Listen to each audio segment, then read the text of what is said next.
mineral sector. Both countries have now signed a partnership in that regard. The Nigerian government says that boosting the sector will encourage its diversification drive away from oil. Tesem Akende reports from Jos in Nigeria. South Africa, according to the Nigerian government, has a global reputation in mining, which it looks forward to tapping from the expertise. Nigeria's Minister of Mines and Solid Minerals, Dele Alake, says the partnership also includes the sharing of data and geological mappings. The country, according to its Bureau of Statistics, has deposits of over 40 minerals in commercial quantities. But the mineral sector, according to the tax and audit firm KPMG, contributes less than 1% of the country's GDP, despite the huge potential. The government believes the partnership with South Africa will lead to a boost in exploration of the resources and increase its foreign exchange earnings. The African Space Agency officially inaugurated its headquarters in Cairo, marking the commencement of its operations. The AFSA aims to drive innovation and collaboration across Africa's space sector by focusing on advancing Earth observation, satellite communication, navigation, and space sciences. Director General of Nigerian National Space Research and Development Agency, Matthew Adepoju, has more. We have 54 African nations. All the nations cannot invest heavily in the space sector because investment in space is very, very capital intensive. Coming together in a union like this is the best way to go. Africa is massive landmass. The only way you can manage the resources of Africa and then the diversity of Africa is to use space science and technology. No other means upon which we can do this thing. The role of the China supporting the African Space Agency is a role that is well welcome and is an example for others to follow. And that's how we come to the end of today's segment of the Africa Roundup. Ahoy, matey! Captain here to help, right, boys? Set sail with us on a digital voyage like no other. Channel Africa has a treasure trove of awesomeness. That is our website and social media pages. Tell me, why are you here? We want you to be part of our adventure. The winds are changing, Captain. And this time... Imagine a world where curiosity knows no bounds, where entertainment meets enlightenment, and where every click leads to the African perspective. Visit us on our website, www.channelafrica.co.za, or follow us on Instagram or on X at Channel Africa 1. Go on, like us on Facebook at Channel Africa 1. So, spread the word. Tell a friend that Channel Africa's online variety is what they need on the web. Channel Africa, the African perspective. Wake up, Africa. Peter Ndoro and Asanda Beda are here to help you rise and shine. Weekdays, 6 till 9 a.m. Central African Time. Only on Channel Africa. The recent escalation of violence between Lebanon and Israel has left widespread devastation and many unexploded weapons in the residential and agricultural areas. Now, these hidden threats, remnants of both past and ongoing hostilities, have once again become a significant concern for civilians living in the border areas. Stephen Robinson, a Mine Action Senior Policy Advisor at the United Nations Development Programme, the UNDP, spoke to UN News' Nancy Sarkis about the urgent need for mine action in Lebanon. How much of Lebanon is classified as a dangerous area because of hostilities between Israel and Hezbollah, most recently linked to the war in Gaza? Access was granted in January. Once access was granted, process of survey was initiated under the auspices of the Lebanese Mine Action Center, the LMAC, who are the mandated body for the government of Lebanon to manage, coordinate all aspects of mine action. So once we had access onto the ground, the LMAC initiated a non-technical survey, which is actually a very technical process, but the non-technical survey, the NTS, began once access was granted. Unfortunately, that survey is expected to take a total about 6 months to have a complete picture of the contamination due to the recent conflict. So we'll probably have a better understanding of the extent of the contamination probably towards Q4 of this year. One of the tragedies of the current situation is that Lebanon was actually very close to declaring itself free of cluster munitions from the 2006 conflict. After the 2006 war, the UN Mine Action Service said that 50-70% of Israeli munitions did not explode on impact. Do you have any data from the latest conflict to use as a comparison? Because the survey is not complete, I wouldn't want to get into hard figures, although I can give you some. The 2006 conflict was fought in a very different way to this one, and on top of that it was obviously considerably longer. So 2006 big issue was cluster munitions, and in this conflict, although there are some cluster munitions, evidence of cluster munitions, they're actually being kicked out of weapons storage caches from non-state parties. With the fighting from the Israelis, we have totally different weapons use. Obviously from 2006 to now there's been 20 years of weapons developments and tactics. To do a complete comparison between 2006 and today doesn't really work because the weapons used are very, very different. What we can say is that to date, since we had access, the Lebanese armed forces and the mine action NGOs have cleared just over 250,000 items. Since access was granted, been able to clear and take away from the communities. And that's a mixture of unexploded ordnance, it's a mixture of abandoned ordnance that the fighters would just leave as they moved positions. And with regards to things like weapon stores, if a weapon store has been attacked, then when that weapon store explodes, it's not like the movies where everything blows up. What actually happens is a lot of munitions are actually just thrown out, and so there's been quite a lot of work done on what we call kickouts from destroyed munitions bunkers. How do your teams operate on the ground? Are there any areas that are restricted to you by any party, for example Israel, Lebanese government or Hezbollah? And presumably the risk now are great since there is still shelling going on from Israel to the south of Lebanon. There's a number of areas that we can't go into because of security reasons, and that's either imposed by the LAF or the IDF. There are definitely restrictions based on our safety and the state's security. So we don't yet have full access all the way down to the border. With regards to the continued sporadic fighting, we do have to be very aware of what's going on, and some of the mine action teams that have actually had to stop work and retasked themselves into an area because of sporadic fighting. Human Rights Watch alleged that Israeli troops deployed white phosphorus munitions in at least 17 municipalities in south of Lebanon since October 2023, including airburst munitions in residential areas. Do you have any evidence of the use of white phosphorus munitions in Lebanon? Again, until we do the complete survey, we won't have an accurate idea of the actual munitions that are left behind. But anecdotally, obviously folks like Human Rights Watch, that we will take notice of what they've said, and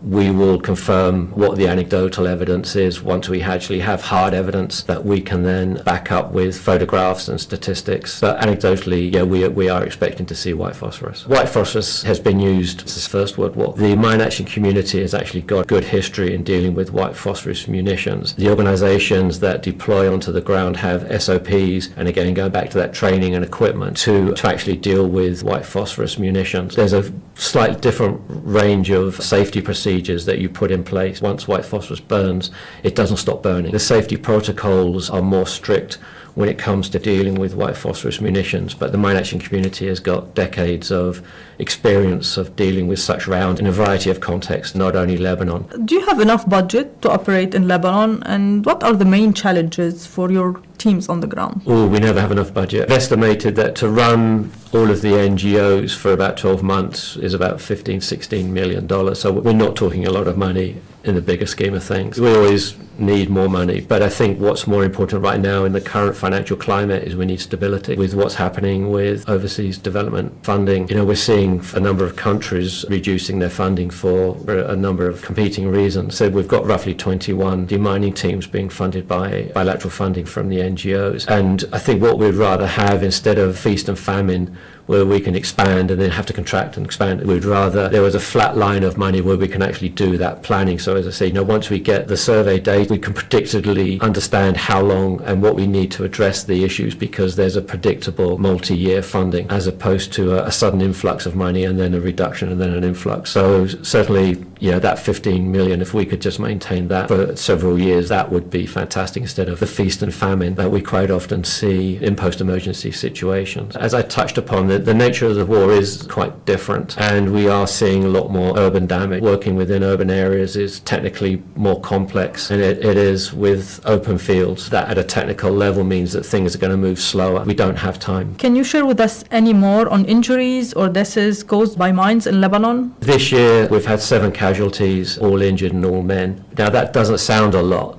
but that's pretty much the same as the complete year before and even the complete year before that. So in one quarter alone, we've had pretty much the same number of casualties as we would expect annually for the past few years. What is interesting is that the Lebanese Mine Action Centre, who keep this data, also break down the data into what that person was doing. As far as we know, when the munition went off, 30% of those casualties were actually moving rubble or removing debris. It's very easy to say that area is dangerous, don't go there. But when you're a Lebanese family returning, you need to go into your field to start planting your crops, or you need to try and get your family goods from a destroyed house. That's the decision you make based on the information that you have, and these, luckily enough for me, this is not a decision that I have to make, but a lot of Lebanese families are having to make that decision on whether to go into somewhere that's potentially dangerous against their own survival.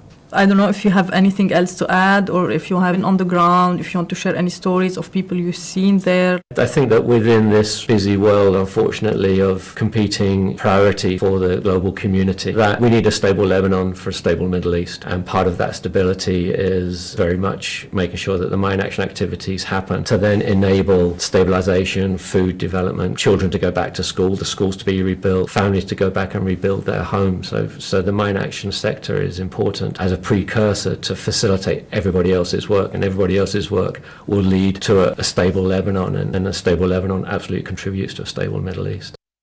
That was Stephen Robinson, Mine Action Senior Policy Advisor at the United Nations Development Programme, speaking to Nancy Sarkis of UN News. Uganda's government is drafting a new law to allow military courts to try civilians despite a Supreme Court ban earlier this year. Justice Minister Norbert Mao says the law will outline exceptional circumstances for such trials. Critics, including human rights activists and opposition leaders, warn this could open the door for renewed political persecution, particularly targeting figures like veteran opposition leader Kizza Besigye, currently detained for nearly 5 months on what his lawyers call politically motivated charges. He was previously transferred from a military court to a civilian one following the Supreme Court's January ruling. If the law passes Cabinet and Parliament, he could once again face military prosecution. Channel Africa's reporter Michael Mbewe has more. This is a Channel Africa podcast. You can also get Channel Africa on satellite PAS10, DSTV audio bouquet 802, and OpenView bouquet channel 628. Uganda's government is drafting a new law to allow military courts to try civilians despite a Supreme Court ban earlier this year. Justice Minister Norbert Mao says that the law will outline exceptional circumstances for such trials. Critics, including human rights activists and opposition leaders, warn that this could open the door for renewed political persecution, particularly targeting figures like veteran opposition leader Kizza Besigye, currently detained for nearly 5 months on what his lawyers call politically motivated charges. He was previously transferred from a military court to a civilian one following the Supreme Court's January ruling. If the law passes, Cabinet and Parliament, well, he could once again face military prosecution. Channel Africa reporter Michael Mbewe filed this report. For years, military courts in Uganda have been misused to prosecute civilians, particularly opposition supporters, despite a 2021 Constitutional Court ruling against the practice. Just last year, the General Court Martial in Makindye, Kampala, sentenced 16 supporters of the opposition National Unity Platform Party to 5 years imprisonment for treasury and for possession of explosive devices, ordinarily a monopoly of the Defense Forces, between November 2020 and May 12, 2021. Some of the defendants had been violently arrested by military personnel in December 2020 ahead of a campaign rally of then presidential candidate Robert Kyagulanyi, also known as Bobi Wine. In this new development, Human Rights Watch and human rights defenders across the continent have expressed their concerns over the new law. Oriem Nyeko is a senior researcher at Human Rights Watch Africa Division. This proposal to legally allow for military trials of civilians in Uganda is a really scary prospect because the military has already been detaining and trying civilians for years, even though it's widely regarded as wrong and unconstitutional. So legalizing it would basically give the government free rein to subject anyone to these proceedings at a really critical and sensitive political moment in the country. I think the big fear is that the opposition and the critics of the government would probably be the main targets. Nyeko says researchers in the past have proved that military courts don't follow necessary procedures of fair trial. We've done a lot of research on this issue, and we know that military trials and detention have been really harmful to the lives of thousands of people in Uganda because the military courts, they simply don't apply the same fairness and due process standards as ordinary courts. If you're sent to a military court, there's no guarantee that you're going to get a fair trial. Nyeko also called for human rights activism, solidarity from all walks of life across the globe. I think anybody that's concerned about human rights and justice, not just in Uganda, but around the world, should really be paying close attention to what's going on, and they should speak out against this proposal because it is really a huge threat to the protection of human rights. Although Uganda's government claims the law is necessary for national security, Tendai Mpanche from the Center for Human Rights at Tshwane University of Technology in South Africa says this is unjustifiable. In my view, Uganda's plan to reintroduce military prosecution of civilians, despite the existing Supreme Court ruling finding the practice raises significant concern about the legislators' disregard and their attitude towards human rights and the rule of law in the country. Again, this move will also undermine judicial independence and be used as a tool to continue to suppress political dissent. In the past, we've seen that military courts have been accused of targeting opposition figures and activists under the current administration of President Yoweri Museveni. Although the government claims the law is necessary for national security, in my view, this claim cannot be justified. Dr. Benjamin Anyagre Asjang Teng, who is the CEO of African Continental Union Consult in Ghana, an organization fighting for democracy in sub-Saharan Africa, dismisses the proposed move as undemocratic. Quite interesting, the development in Uganda. Any attempt to scare, intimidate, or silence any opposition actor by threats of court-martial is uncalled for and sounds really undemocratic. It contributes to the abuse of human rights being applied by the authority of a state government. To deal with any opposition figure, a government must really look at the aspect of misinformation and disinformation. And if it is an attempt to unseat the government, then the government should use the civil courts or the public courts to deal with it. He gives an example of a case in Cuba by equating it to Kizza Besigye's case, whose rumors are pointing that he might be tried by a military court. Another classical case, if I'm not mistaken, is in 1986, where a Cuban general accused of involving in drug deals was marshaled before a court-martial. Now, importantly, we should note this. He was placed before court-martial and made to answer questions.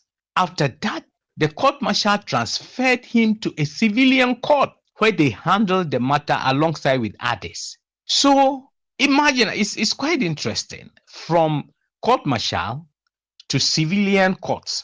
Unlike in the proposed agenda of the government of Uganda, from civil courts to court-martial.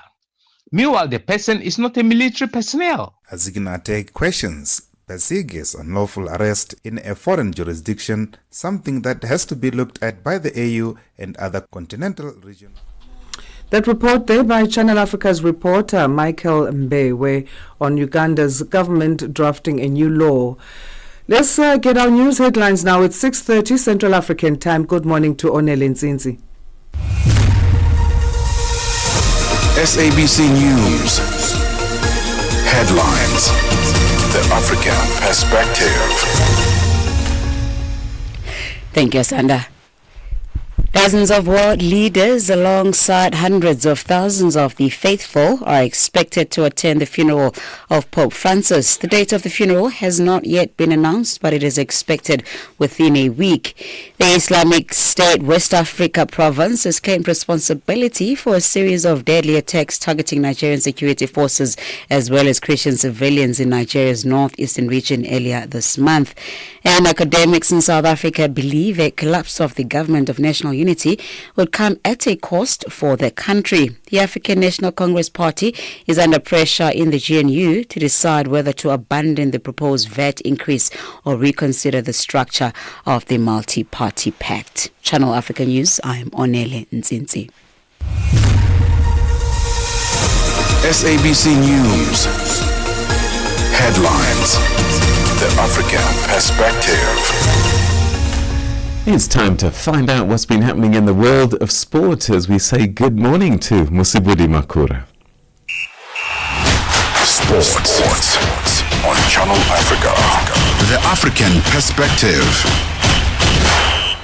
Thank you, Peter, and a very good morning from the Sports Desk. We'll start here. So the world's most decorated gymnast Simone Biles was named the Sportswoman of the Year, while Swedish pole vaulter Mando Duplantis captured the men's honour at the Laureus Awards ceremony in Madrid, Spain on Monday night. So Biles, who won gold medals in the team all-round as well as vault competitions, as well as a silver on the floor exercise at the 2024 Paris Olympic Games to complete a triumphant comeback 3 years after withdrawing from events at the Tokyo Olympic Games in 2021, won the award for a fourth time. That equaled the record held by tennis great as well as US compatriot Serena Williams. Meanwhile, last year's winner Novak Djokovic handed Mando Duplantis his first Laureus Award after he was nominated in each of the last 3 years, becoming only the second track as well as field athlete to win it after the great Usain Bolt, widely regarded as one of the greatest pole vaulters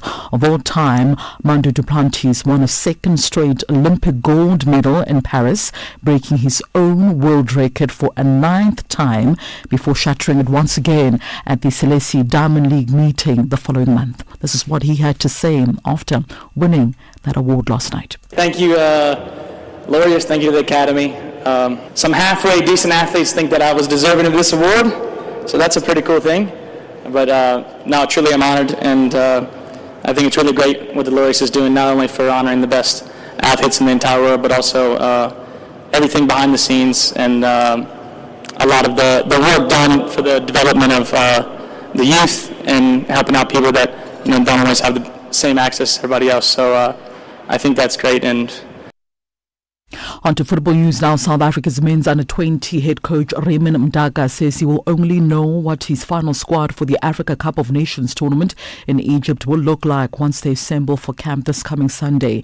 Mdaka last week released a list of 21 players, which included Mbegelezi Mbogazi, Asiko Tiwane, Kutlano Lethaku, as well as Mfundo Vilagazi from Orlando Pirates, Mamelodi Sundowns, as well as Kaizer Chiefs, respectively, with Club Brugge now refusing to avail winger Chandra Campbell for the Continental Showpiece. Mdaka says he could be losing sleep over just how Betway Premierships clubs will respond like once he asks for certain players to be part of the camp. But these are some of the things that I don't even want to think of and talk about, because it's a situation that one did not expect, more so because throughout we had positive communications with the teams, and we felt we're going to have him. It's unfortunate. Honestly, you know how much he can do. Everybody knows how much he can do. We know as technical team, but we just have to make sure that it's something that we close the case, close the chapter. We didn't say we lost because some of the players were not there. We shall have lost in the field of play, and not something good for us. Right, further field now. Monday's 4 scheduled matches in the top flight of Italian football were postponed following the death of Pope Francis. The Vatican announced on Monday morning that Pope Francis had died at the age of 88, having recently been discharged from hospital following 5 weeks of treatment for an infection. So 4 Serie A matches, including Torino versus Udinese, Cagliari up against Fiorentina, Genoa versus Lazio, as well as Parma up against Juventus, had been scheduled scheduled to be played on Easter Monday, which is a national holiday in Italy. These matches will now be played tomorrow. That's, of course, the 23rd of April. And finally, Jelena Ostapenko beat world number 1 Aryna Sabalenka to win the Stuttgart Open in stunning fashion yesterday. Ostapenko, who had failed to win in 3 previous meetings against Sabalenka, took the match 6-4 and 6-1. The Latvian set the tone with a break of serve in the opening game and also kept the pressure on throughout that match. Sabalenka was broken again in the first game of the second set before dropping serve on a further 2 occasions in an uncharacteristically error-strewn performance. Ostapenko then raced to victory in emphatic style by reeling off 5 games in a row. So the Latvian also beat world number 2 Iga Swiatek in the quarterfinals en route to winning the title. It is her 9th WTA title and her first on clay since winning the French Open back in 2017. Sabalenka, 26 years of age, was making her 4th appearance at the Stuttgart Open final, having lost to Ash Bartley back in 2021 and Swiatek in both 2022 and 2023. And that's a wrap from the sports desk at the Sawa. For any sports stories you would like to share with us, simply send us an email to newsroom@channelafrica.co.za or alternatively give us a call on +27 11714 4459. For Channel Africa Sport, I am Mosibu D. Makure. Sports on Channel Africa. The African Perspective. The Midnight Snack every Monday, 12 to 3 a.m. with Chanduko Ligege.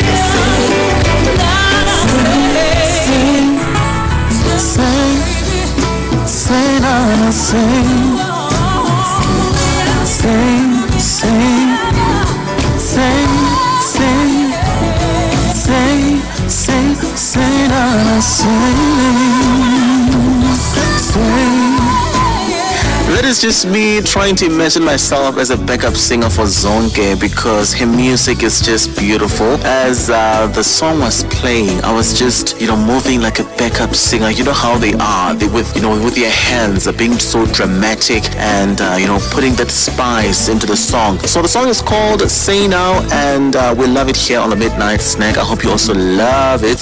Let's talk love, intimacy, and relationships on the Midnight Snack with Chanduko Ligege. Your morning companion with the stories that matter. This is Rise and Shine on Channel Africa.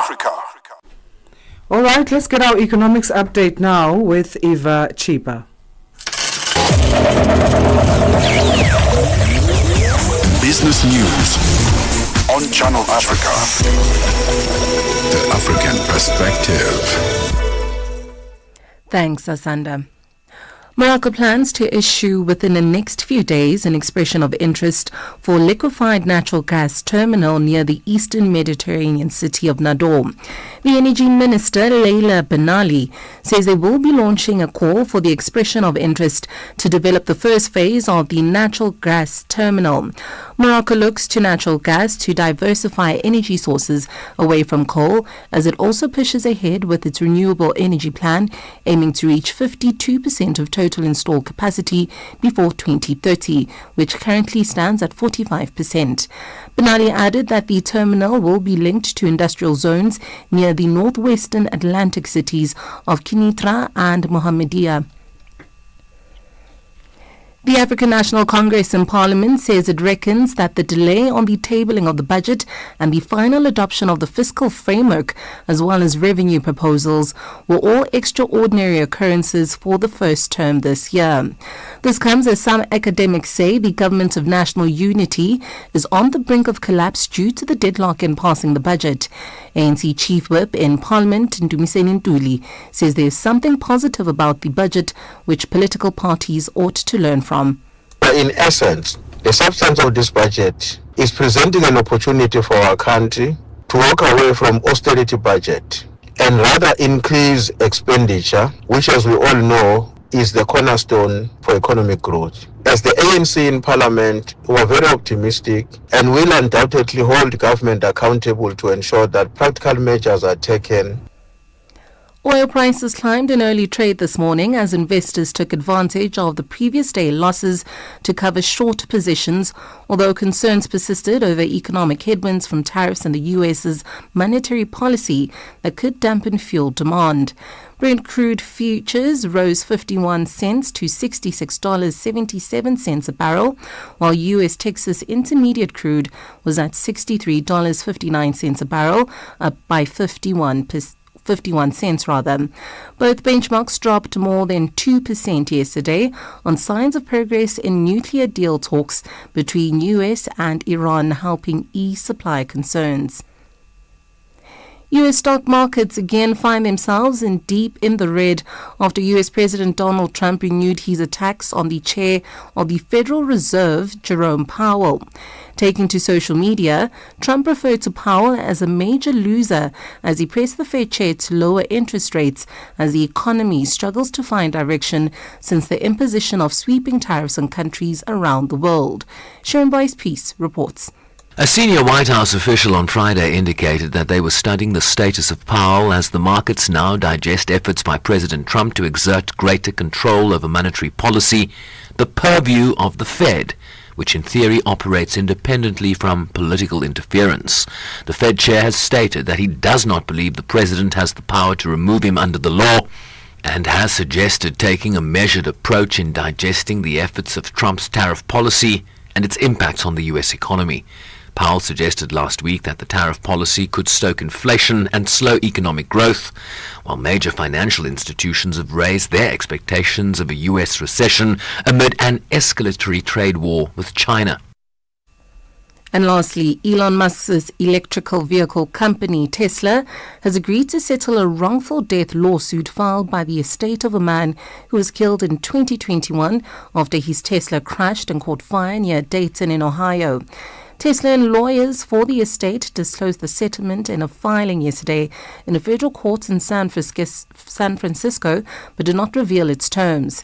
The estate's lawsuit said Clyde Leach's Tesla Model Y suddenly accelerated, went off the road, and slammed into a pillar at an Ohio gas station. Leach, age 72, died from blunt force trauma, burns, and other injuries. Taking a look at your morning financial indicators, $1 in Nigeria is trading at 1,000 naira 603. In Botswana, it's 13 pula 63. In Kenya, the dollar is trading at 128 shillings 78. And in Zambia, it's 28 kwacha 38. To the BRICS countries now, $1 in Brazil is trading at 5 real 82. In Russia, 81 rubles 13. India, 85 rupees 15. China, 7 yuan 29. And in South Africa, it's 18 rand 72 cents to the US dollar. $1 is trading at 74 pence to the British pound and 86 to the euro. Looking at commodities, gold is currently trading at $3,483. Platinum at $968 per ounce, while Brent crude oil stands at $66.65 a barrel. For any business stories you'd like to share with us, please send us an email to newsroom@channelafrica.co.za or call us on +2 711 714 4459. For Channel Africa Business News, I'm Eva Chipa. Business News on Channel Africa. The African Perspective. G20 in Africa. Exclusive to Channel Africa. And it's time for our G20 fact of the morning. Now, South Africa has proposed the establishment of a cost of capital commission during its G20 presidency. Now, the commission will deliver a comprehensive expert review on the issues impacting the cost of capital, especially for developing economies, which could help address future debt sustainability issues and the related fiscal space challenges. And that's our G20 fact for this morning. G20 in Africa, exclusive to Channel Africa, championing Africa through solidarity, equality, and sustainability. 45 minutes past 6 Central African time. If you've just joined us, you are with Rise and Shine here on Channel Africa. And good morning to you. And remember, you can find us on our social media platforms. That's X, It's X's Twitter now. It's Instagram as well as TikTok, and the handles are at Channel Africa 1, and then on Facebook we are Channel Africa. South Africa's Minister of Finance, Enoch Godongwana, will defend government's decision and the process followed to increase the value-added tax in court today. The minister is being taken to court by a member of the Government of National Unity, or GNU, raising concerns about the viability of the GNU. The Democratic Alliance Party wants to interdict the increase set to come into effect in a week. Dimakadzo Lishoro has more on this story.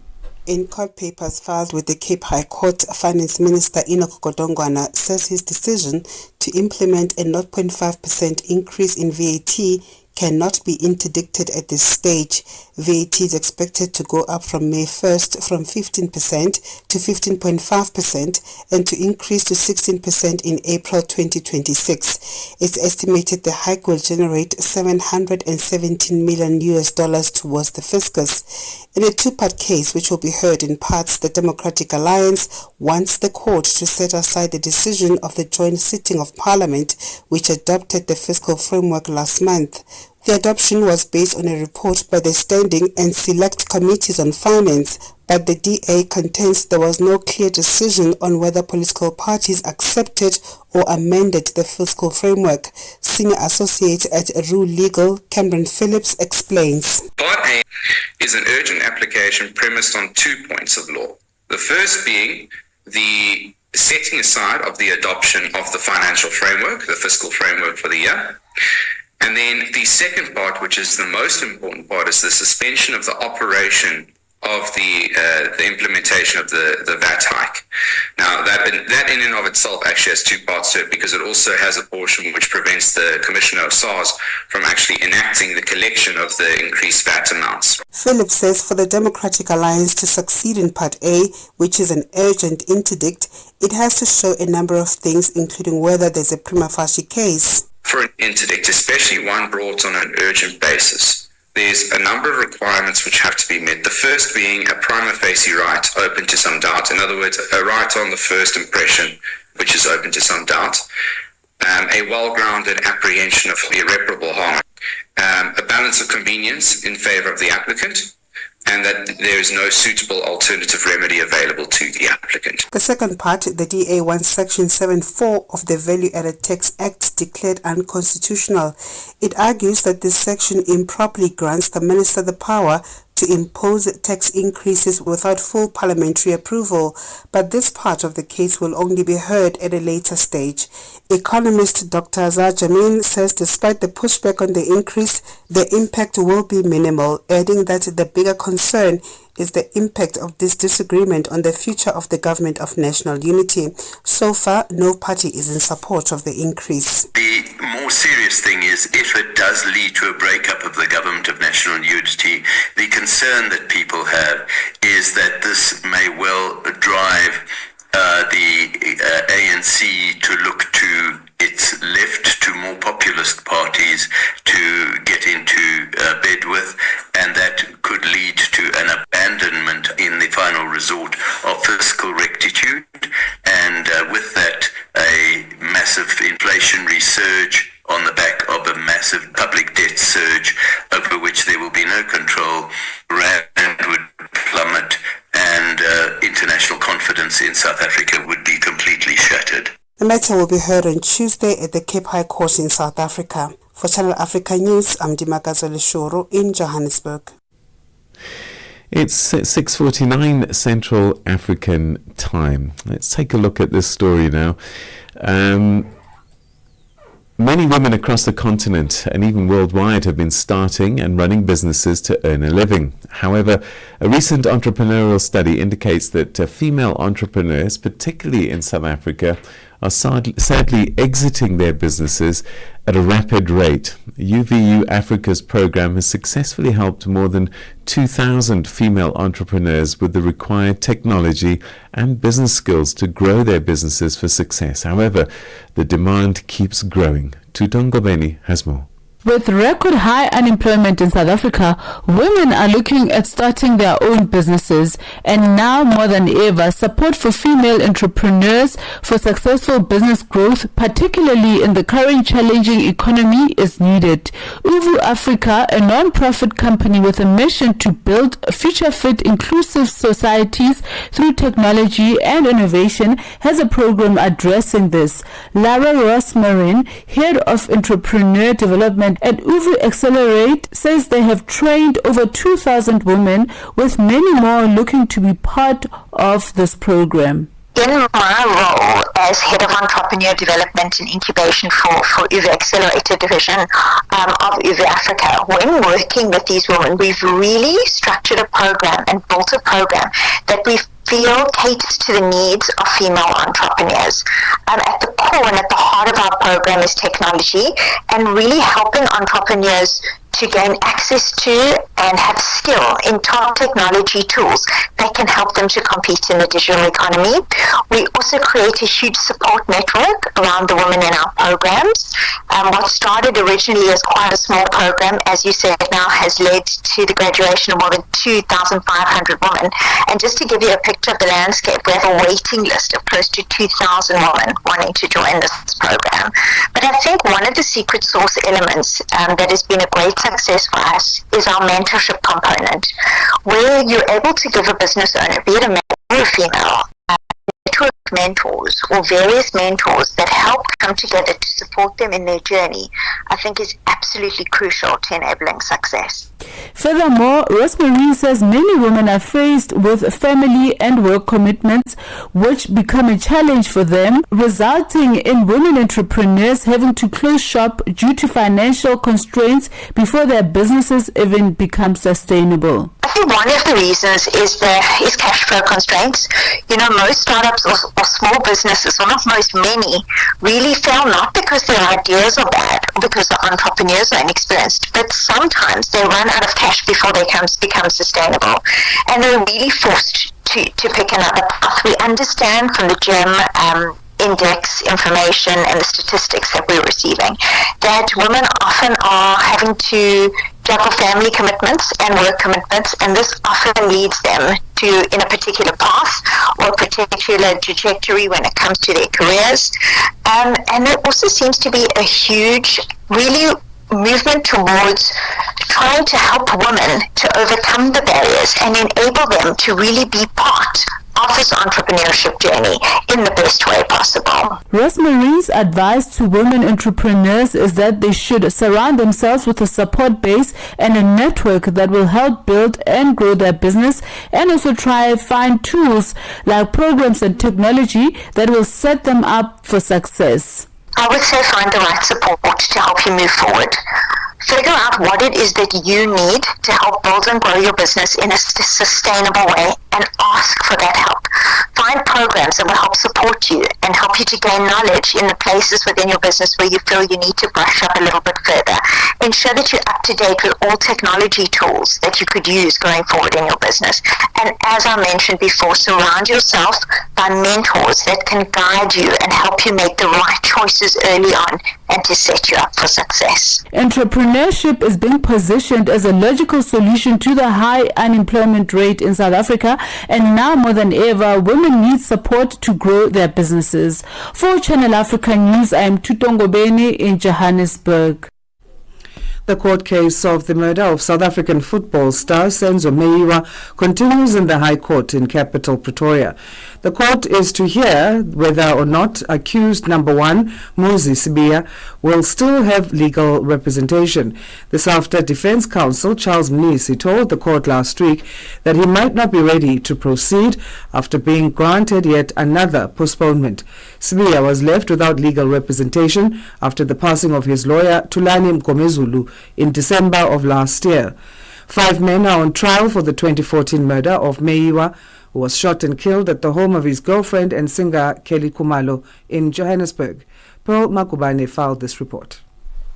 After a 2-month adjournment to allow defense counsel Charles Mnisi adequate time to prepare for the representation of accused number 1, Sibiya, Mnisi informed the court last week Monday that he was still not ready to proceed. We confirmed with the state that the amount of work that I needed to cover there was almost more than 40,000 pages. I've read that material. Yes. I've read all that. I've read it. With me is not only reading. Yeah. It's to read. Yeah. And to analyze. Yes. Compare and contrast. Yes. And to formulate my argument. Yes. In respect of the cross-examination, in respect of the forthcoming cross-examination. Yes. I'm not ready, my lord, to proceed. Although Mnisi, who also represents accused number 3, Mthobisi Mncube, has been part of the trial since its inception, told the court he underestimated the work required to go through court records in order to cross-examine lead investigating officer Brigadier Bongani Kininda. While State Prosecutor George Baloyi did not object to the adjournment, presiding judge Rata Mokgwatleng was not impressed and labeled the request as an abuse of the system. Mokgwatleng said this is the last postponement he's granting. Mr. Nisi, I think this is an abusage of the system. I've got to be fair with you. Abusage of the system. I'm going to accord the final postponement. And if you're not ready on this postponement, then your client will have to intercede on your behalf. However, Advocate Mnisi felt a week was not enough and alluded to the fact that he might not be in a position to represent Sibiya should he not be ready this morning. If the court is saying that I should come next week ready to proceed with the matter, why not? Then I'm going to request that I be excused from representing accused number 1 because I can't do that. You can say that on Tuesday.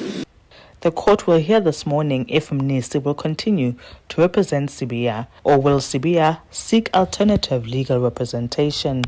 Paul Makubane, SABC News.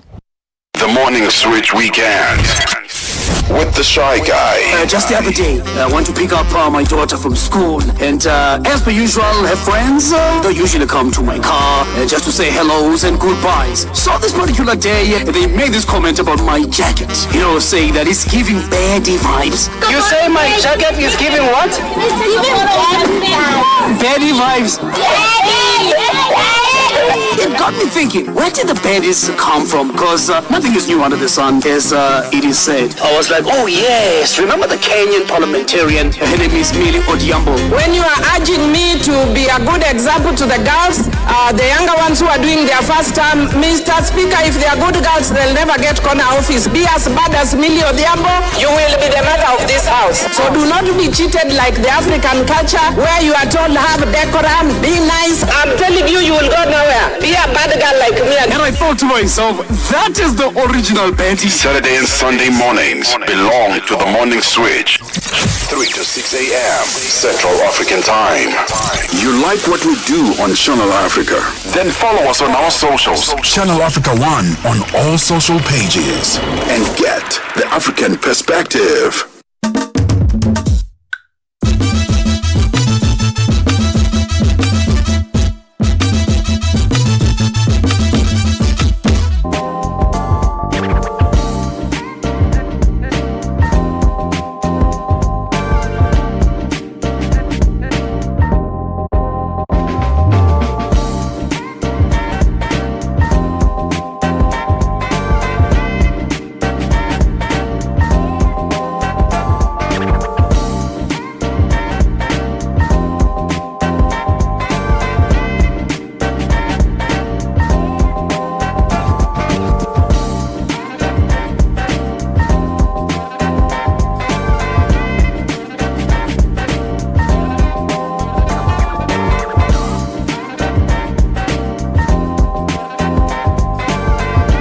Today, and we mustn't forget, because that's also quite an important day. It's the only planet that we have, and the only Earth we have to take care of it. So we've got to take care of it, and we'll be talking about both of those things during the course of the next hour. But a very good morning. I'm Peter Ndoro. Asanda, Beda, good morning. Good morning, and thanks to everybody for tuning in. If you've just done that here on Rise and Shine, of course, we are on DSTV channel 802, on OpenView channel 628, and www.channelafrica.co.za is where we are on the web.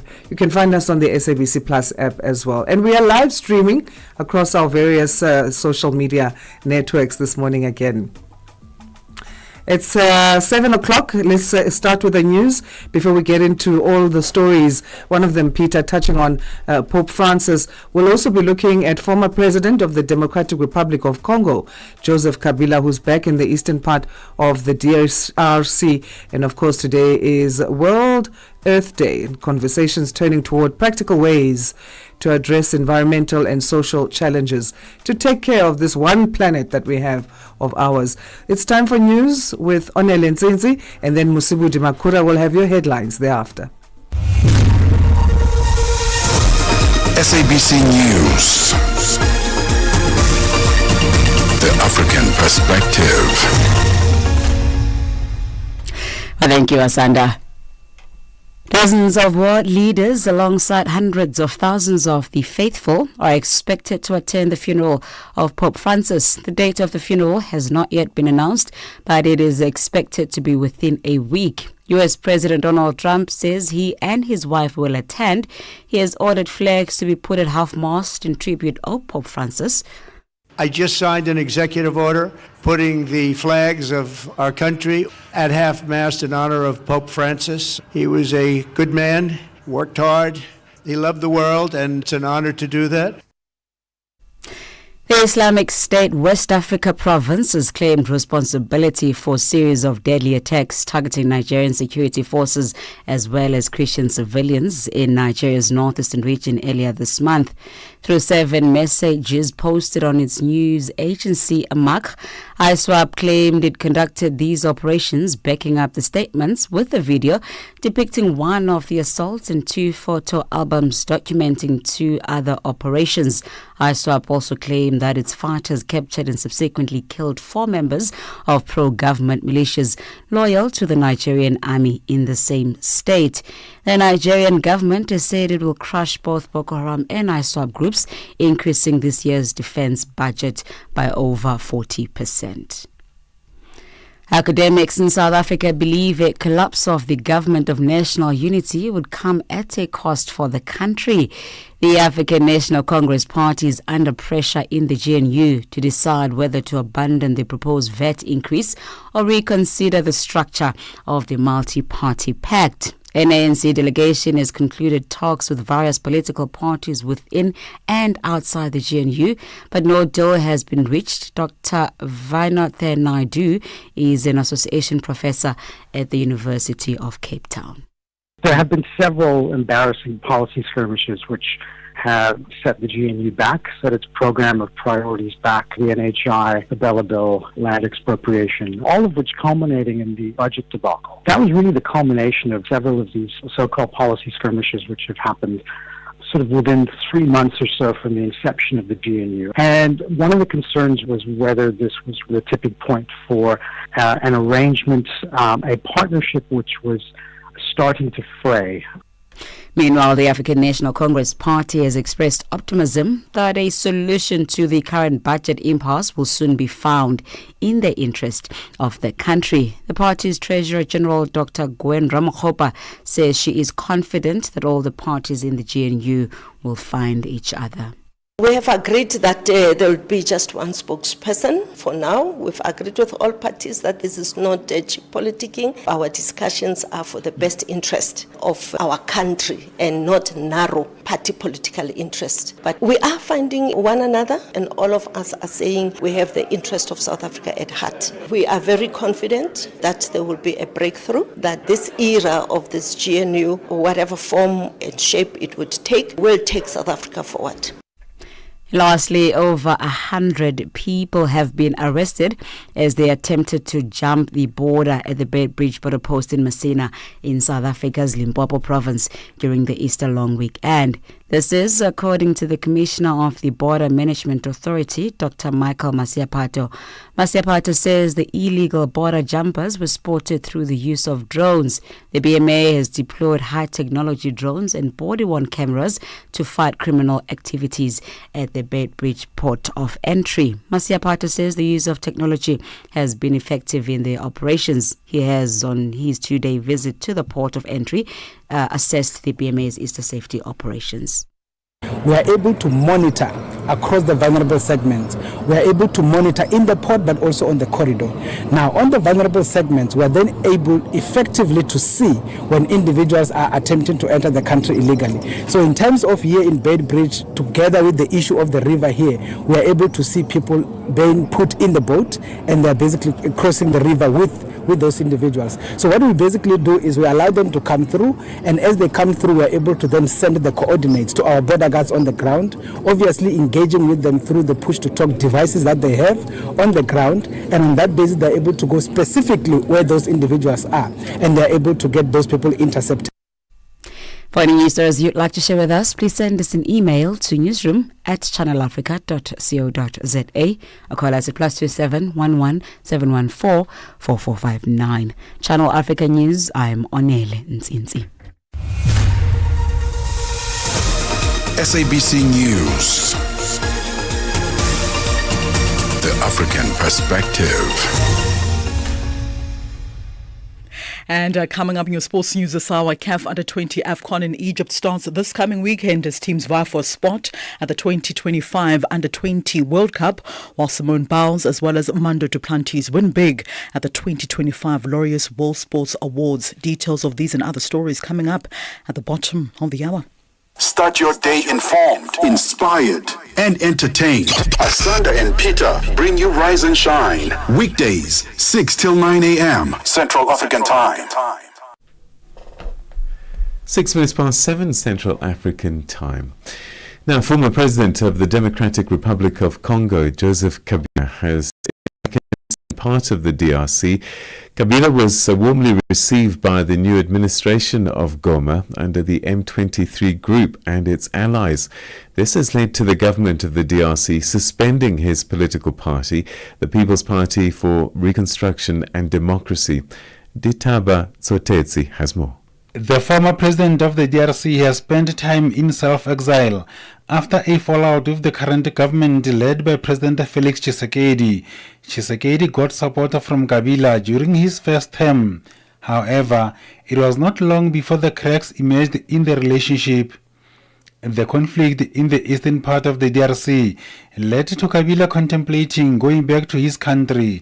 It was at this short engagement with the media in South Africa that Kabila indicated his resolve to go back to the DRC. Critical decisions have to be made, and in critical times you have to make critical decisions, and these are critical times for the Congo. And as far as we are concerned, well, like I said, we intend to be very much involved in everything that's happening, especially in as far as peace is concerned, and to move around instead of it just being a SADC thing or East African, for it to be our own initiatives, and go each and everywhere where we believe that we can bring about positive change, positive news, be it in the East, which we are preparing to do, be it in the South, in the North, and the West. While there is excitement in Goma after his return,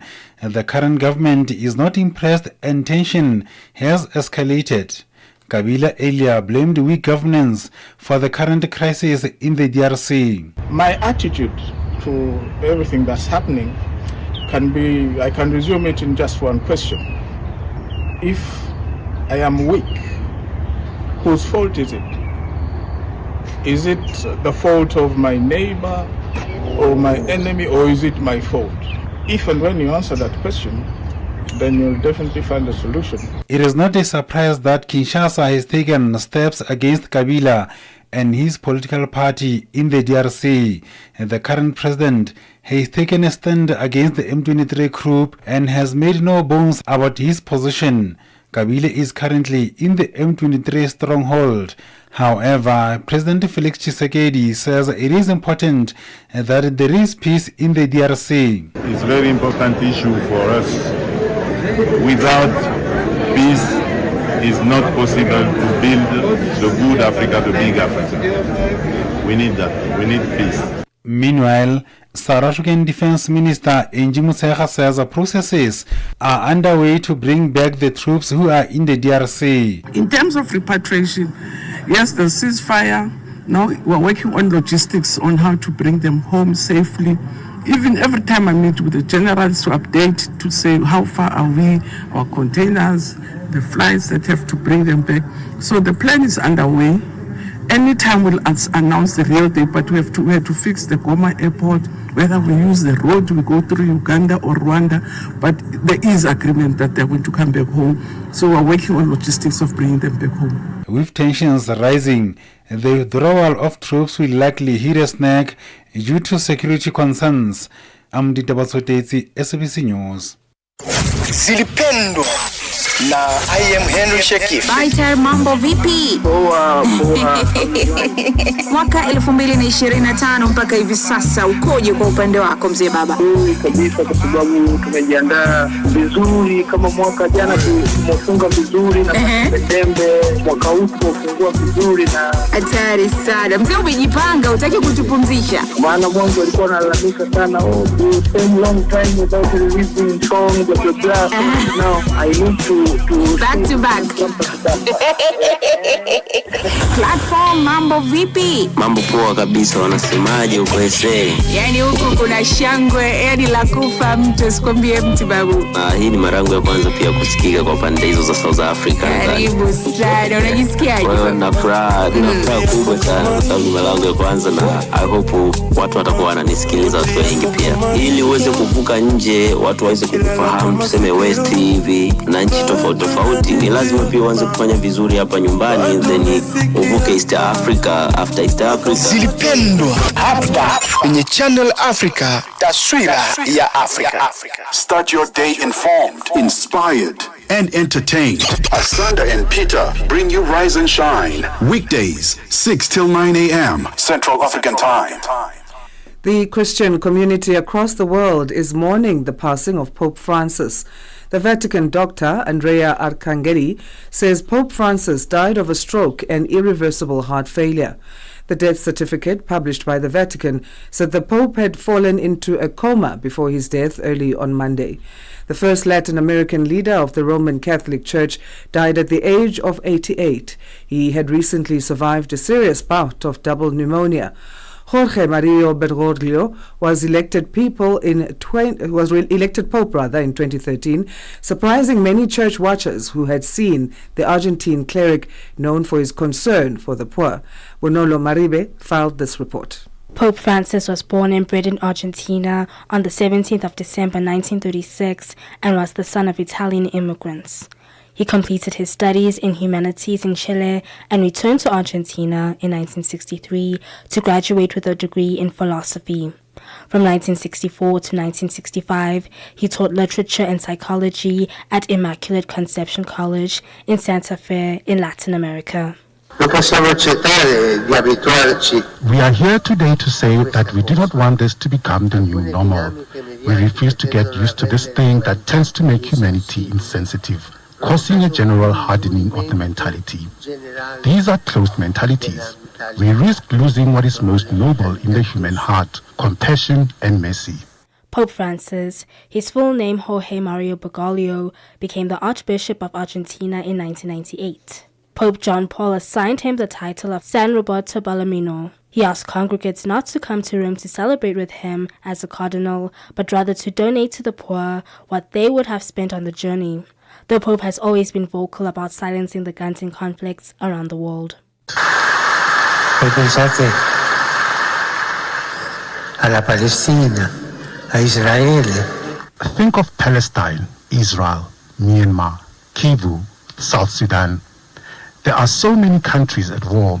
Please let us pray for peace. Let us seek atonement for peace. Per la pace. Facciamo penitenza per la pace. Cardinal Bergoglio became highly popular in Latin America, but he never relaxed his sober approach or his strict lifestyle. He was elected Supreme Pontiff on 13 March 2013. The Pope once said criminalizing LGBT people amounts to a sin. Condannare una persona così. Condemning a person like that is a sin. criminalizing people of homosexual tendencies is an injustice. Di tendenza omosessuale è una ingiustizia. Time magazine named Pope Francis its Person of the Year on December 11th, 2023, crediting him with shifting the message of the Catholic Church while capturing the imagination of millions of people who had become disillusioned with the Vatican. Faccio un sentito appello. I make a heartfelt appeal for an all-out battle against the abuse of minors, both sexually and in other areas, on the part of all authorities and individuals, for we are dealing with abominable crimes that must be erased from the face of the earth. Cancellati dalla faccia della terra. He touched so many people all over the world, and others say he has been a giant of social justice. I came here for the Pope, and it's a symbolic time. I feel sad about what's going on with him right now because, apart from his being a Pope, he's also human. It's the end of an era. It feels like something quite serious and profound. This is not something that happens very often. The head of the Catholic Church and the sovereign of the Vatican City-State has been battling with pneumonia in hospital. He was admitted to Rome's Gemelli Hospital with severe respiratory problems in mid-February. I'm Bonolo Maribe, SBC News, Johannesburg. Africa in Business on Channel Africa. An investigation by South Africa's non-profit organization Open Secrets has found that telecoms company MTN has played a role in shutting down the internet during elections and wars in Sudan, Cameroon, Iran, Afghanistan and Uganda, thus enabling governments to silence the opposition.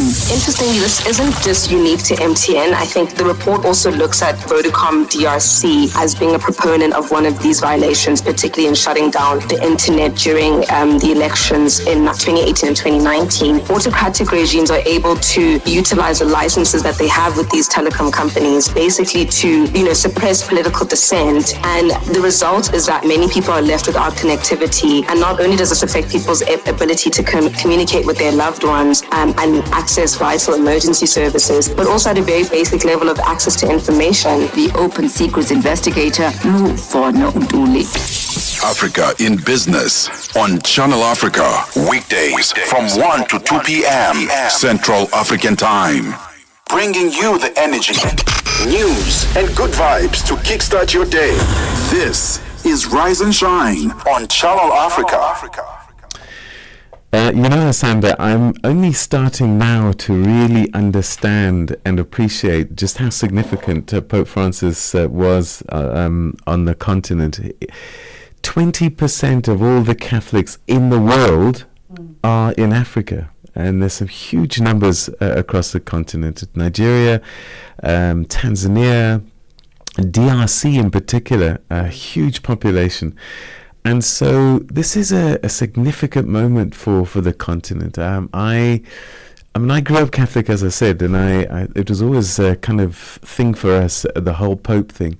Yeah, there's also on our social media platforms where we're asking what your take is as our listeners in terms of how the first Latin American leader of the Roman Catholic Church should be remembered. Do share your views on X, on Instagram, on TikTok, as well as on Facebook.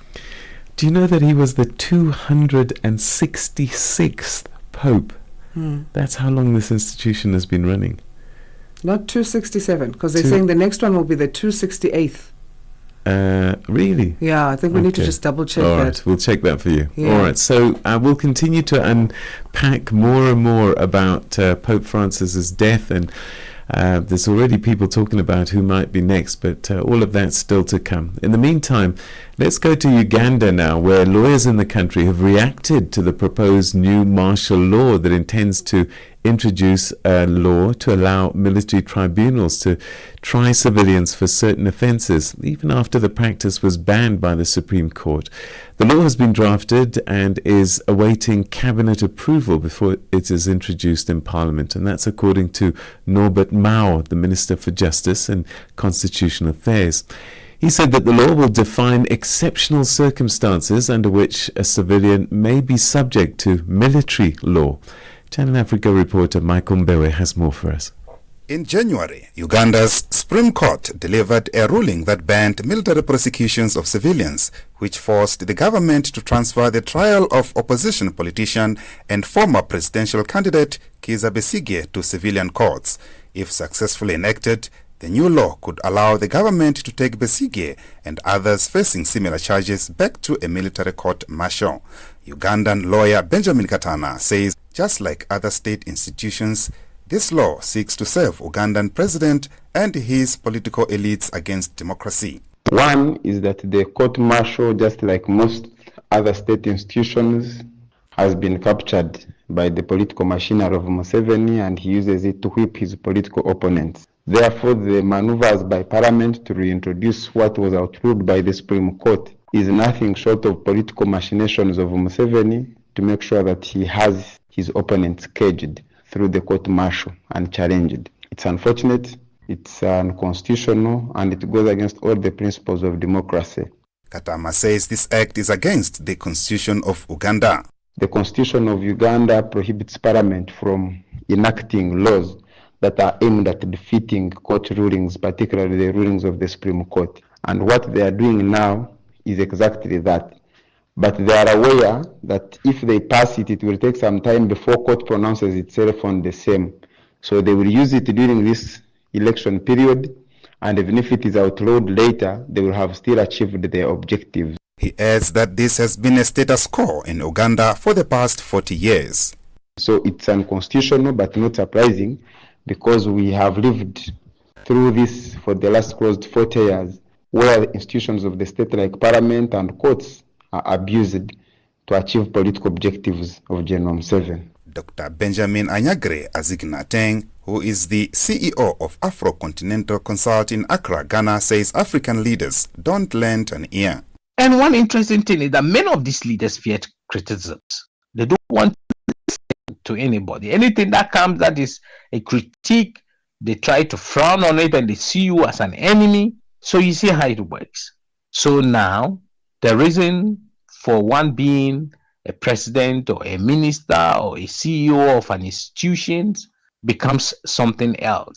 As Jinateg criticizes African leaders for their obsession with absolute power. They tend to even change the constitutions because they want to remain there because of the excess privileges and power that they have. And I mean, once they get into the seat, they get bloated and their minds are something else, and they are worshipped sometimes by people who are supposed to tell them the truth, and bootlickers, hypocrisy. He reiterates that the leaders have a complete disregard of people who put them in power.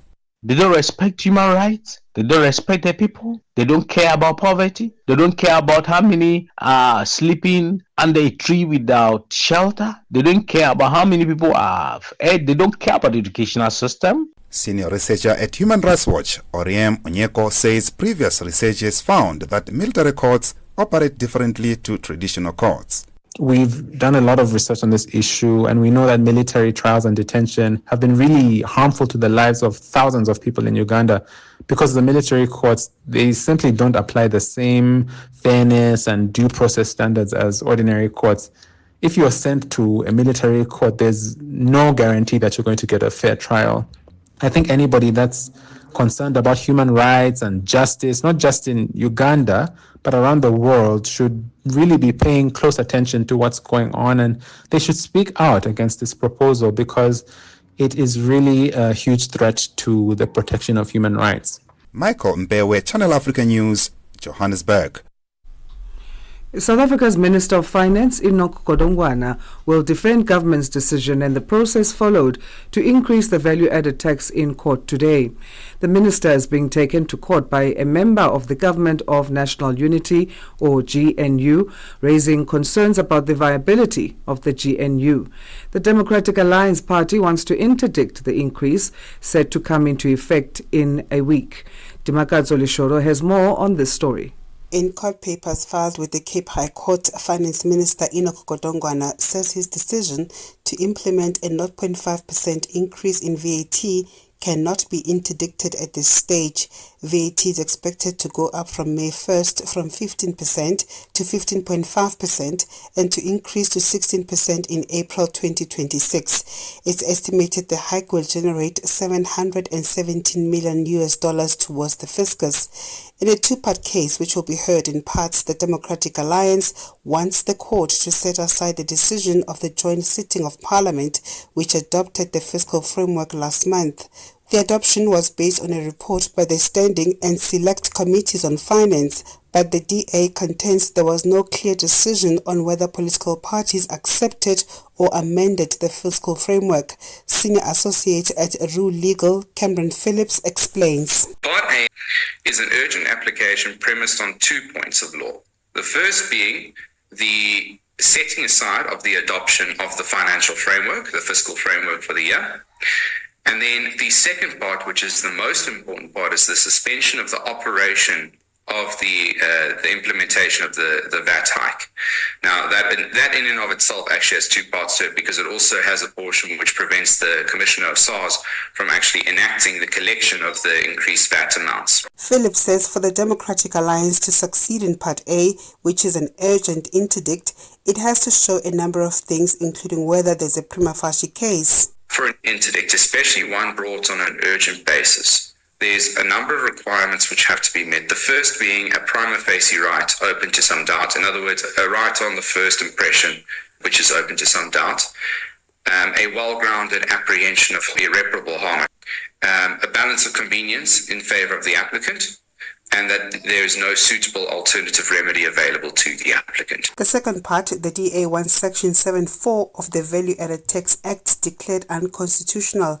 It argues that this section improperly grants the minister the power to impose tax increases without full parliamentary approval, but this part of the case will only be heard at a later stage. Economist Dr. Azar Jamin says despite the pushback on the increase, the impact will be minimal, adding that the bigger concern is the impact of this disagreement on the future of the government of national unity.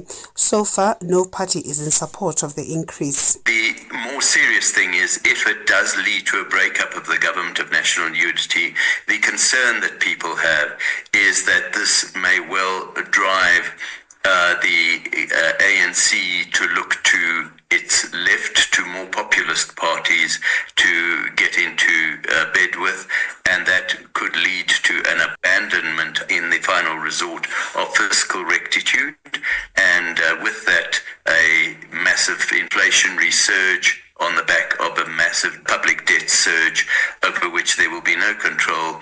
Rand would plummet, and international confidence in South Africa would be completely shattered. The matter will be heard on Tuesday at the Cape High Court in South Africa. For Channel Africa News, I'm Dimakazo Leshoro in Johannesburg.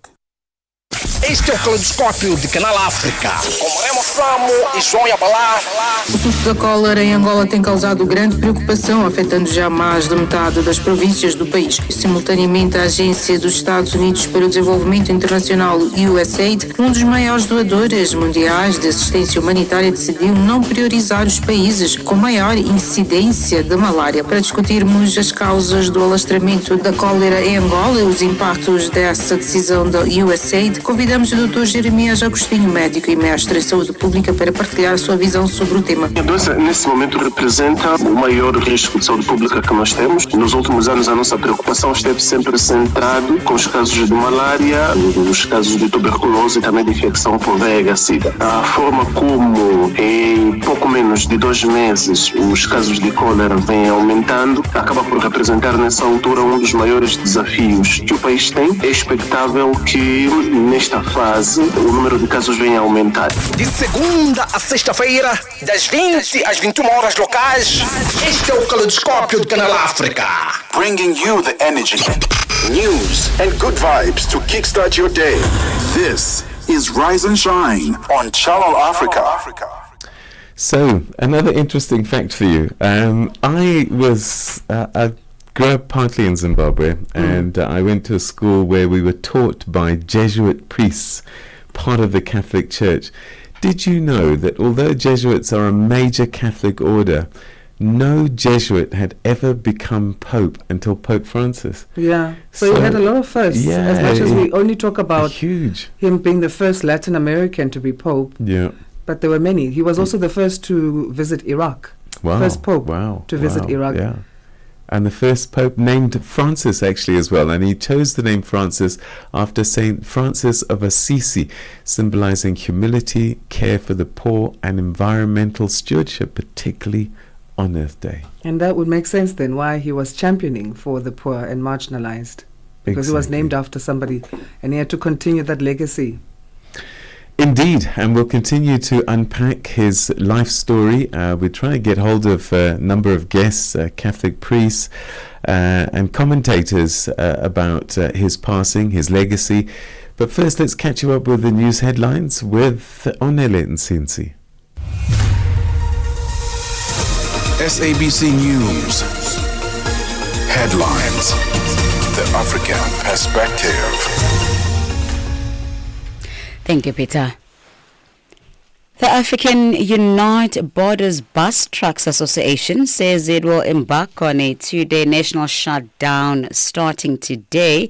It has various grievances and is demanding the removal of Emmerson Mnangagwa as SADC chair and president of Zimbabwe. Academics in South Africa believe a collapse of the government of national unity would come at a cost for the country. The African National Congress Party is under pressure in the GNU to decide whether to abandon the proposed VAT increase or reconsider the structure of the multi-party pact. And the world, including its 1.4 billion Roman Catholics, is mourning the death of Pope Francis. Bold One South Africa leader Mmusi Maimane believes that the pontiff leaves behind a lasting legacy that those of the Catholic and Christian faith can emulate. Channel Africa News, I am Onele Nsinsi.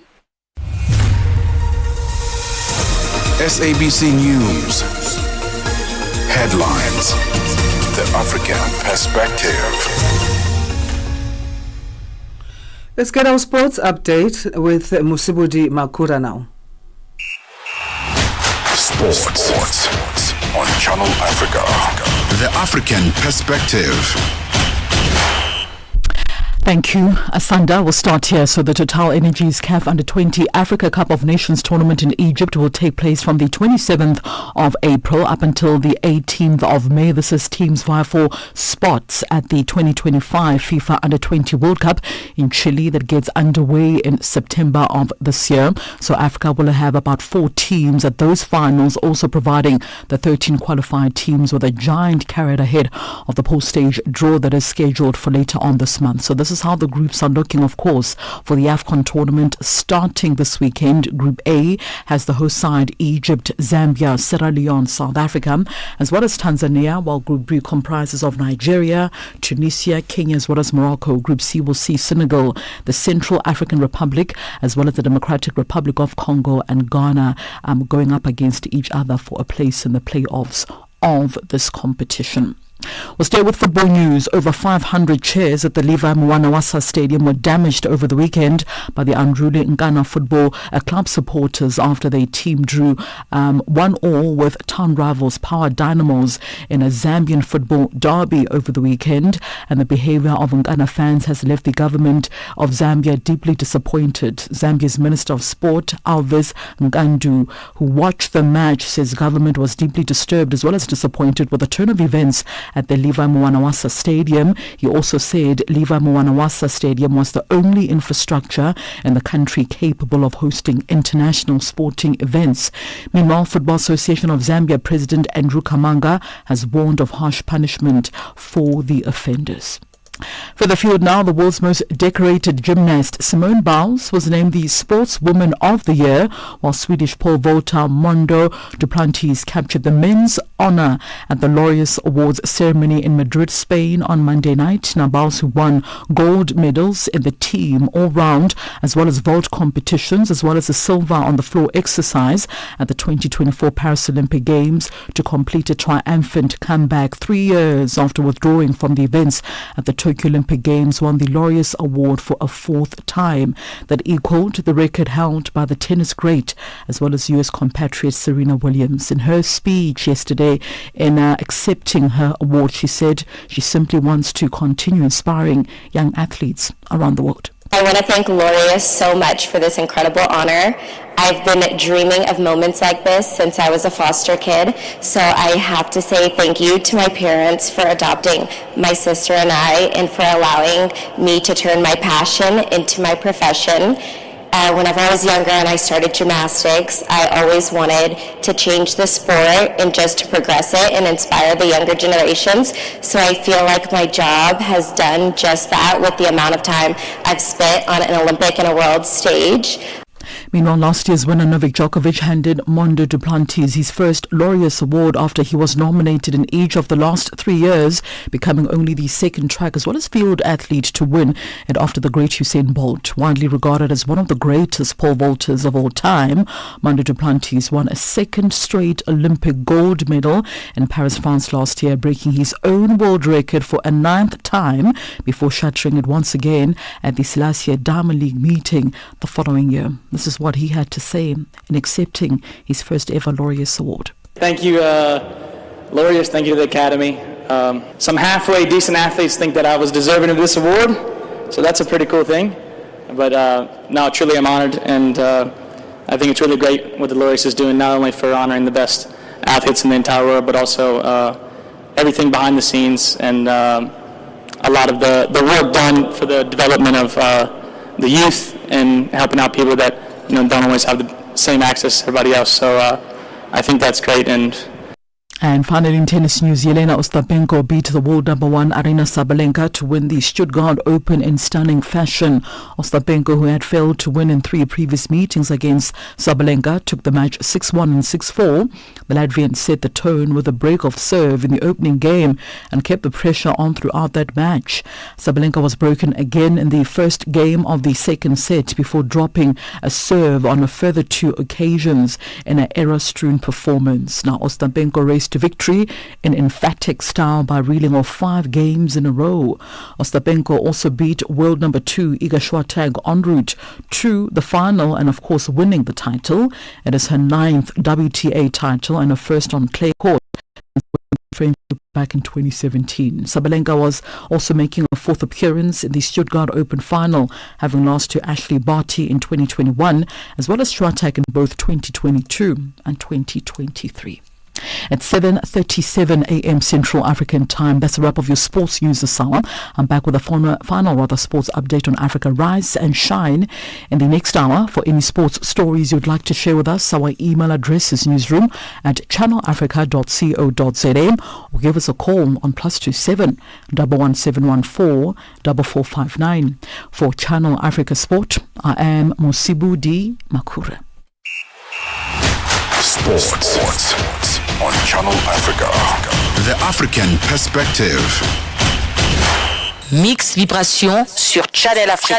Nous allons accueillir sur ces plateaux de Mix Vibration un artiste pas comme les autres. Il est exceptionnel. Il se classe résolument dans la trajectoire des artistes qui défendent le patrimoine du folklore africain, mais aussi de la rumba. Ici, Jérémy Tchani. En tout cas, je vous dis merci à la Channel Africa, à tout le monde qui nous suit. Dans la vie, si tu veux aller loin, il faut comprendre les temps. Il y a ceux-là qui étaient dans leur temps, mais à cause d'une mauvaise conduite, à cause des gens qui l'accompagnait, à cause de sa famille, à cause beaucoup de choses, son temps passé. Voilà, donc il faut toujours gérer le temps. Chaque chose a son temps, dit-on, et la couronne ne dure pas éternellement, dit-on. Donc il faut toujours gérer le temps que Dieu vous a donné sur la terre. C'est le message que Jérémy Tchani nous amène aujourd'hui sur Mix Vibration à Channel Africa.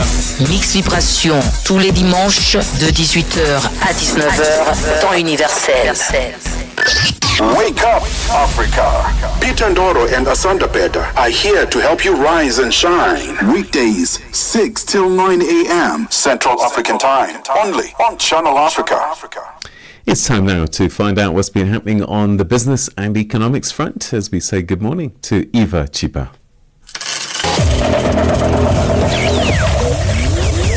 Business news on Channel Africa. The African Perspective. Thanks, Peter. Morocco plans to issue within a few days an expression of interest for a liquefied natural gas terminal near the eastern Mediterranean city of Ndoro. The Energy Minister, Laili Benali, says they will be launching a call for expression of interest to develop the first phase of the natural gas terminal in Ndoro. Morocco looks to natural gas to diversify energy sources away from coal, as it also pushes ahead with its renewable energy plan, aiming to reach 52% of total installed capacity before 2030 from the 45% currently. Benali adds that the terminal will be linked to industrial zones near the northwestern Atlantic cities of Kenitra and Mohammedia. The African National Congress in the South African Parliament says it reckons that the delay on the tabling of the budget and the final adoption of the fiscal framework, as well as revenue proposals, were all extraordinary occurrences for the first term of this year. This comes as some academics say the Government of National Unity is on the brink of collapse due to the deadlock in passing the budget.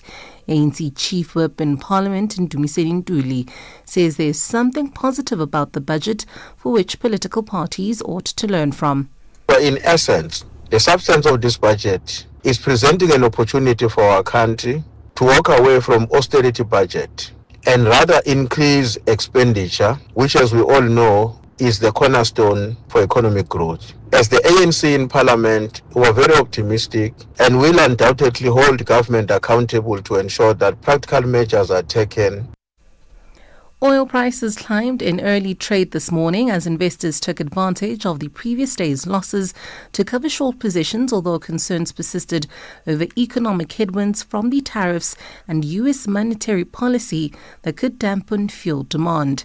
Brent crude futures rose 51 cents to $66.77 a barrel, while U.S. West Texas Intermediate crude was at $63.59 a barrel, up 51 cents. Both benchmarks dropped more than 2% yesterday on signs of progress in nuclear deal talks between the U.S. and Iran, which are helping to ease supply concerns. U.S. stock markets again find themselves deep in red water after U.S. President Donald Trump renewed his attacks on the chair of the Federal Reserve, Jerome Powell.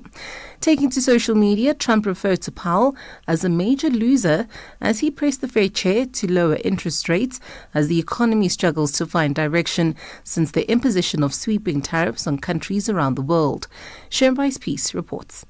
A senior White House official on Friday indicated that they were studying the status of Powell as the markets now digest efforts by President Trump to exert greater control over monetary policy, the purview of the Fed, which in theory operates independently from political interference. The Fed chair has stated that he does not believe the president has the power to remove him under the law and has suggested taking a measured approach in digesting the efforts of Trump's tariff policy and its impacts on the U.S. economy. Powell suggested last week that the tariff policy could stoke inflation and slow economic growth, while major financial institutions have raised their expectations of a U.S. recession amid an escalatory trade war with China. And lastly, Elon Musk's electrical vehicle company, Tesla, has agreed to settle a wrongful death lawsuit filed by the estate of a man who was killed in 2021 after his Tesla crashed and caught fire near Dayton in Ohio. Tesla and lawyers for the estate disclosed the settlement in a filing yesterday in a federal court in San Francisco, but did not reveal its terms. The estate's lawsuit said Clyde Leach's Tesla Model Y suddenly accelerated, went off the road and slammed into a pillar at an Ohio gas station. Leach, age 72, died from blunt force trauma, burns and other injuries. Taking a look at your financial indicators, $1 in Nigeria is trading at 1,000 naira 603. In Botswana, it's 13 pula 63. In Kenya, the dollar is trading at 128 shillings 78. And in Zambia, it's 28 kwacha 38. To the BRICS countries, $1 in Brazil is trading at 5 real 82. In Russia, 81 rubles 13. India, it's 85 rupees 15. China, 7 yuan 29. And in South Africa, it's 18 rand 72 cents for the US dollar. $1 is trading at 74 pence to the British pound and 86 to the euro. Looking at your commodities, gold is trading at $3,483, platinum at $968 per ounce, while Brent crude oil is at $66.65 a barrel. For any business stories you'd like to share with us, please send us an email to newsroom@channelafrica.co.za or call us on +2 711 714 4459. For Channel Africa Business News, I'm Eva Chipa. Business News on Channel Africa. The African Perspective. Wake up, Africa. Peter Ndoro and Asanda Beda are here to help you rise and shine. Weekdays, 6 till 9 a.m. Central African Time. Only on Channel Africa. The South African Reserve Bank expects the South African economy to grow by 1.7% in 2025, and this is despite ongoing downside risks. In its latest monetary policy review released in April, the bank noted that whilst the outlook marks a slight improvement, growth remains well below South Africa's long-term average of 2.5% and significantly behind the emerging market average of 4.2%. The Reserve Bank believes that domestic growth could accelerate if structural reforms are implemented to reduce inflation risks and boost competitiveness. Nosipo Khadebe reports. The South African Reserve Bank is cautiously optimistic about the country's growth prospects. In its April 2025 monetary policy review, reflecting on monetary policy in the 6 months ended March 2025, the SARB projects GDP to rise to 1.7% this year, up from the modest 0.6% recorded in 2024. South African Reserve Bank Governor Lesetja Kganyago. Here at home, we have seen significant progress on disinflation since last October, along with notable headway on the energy and logistics front.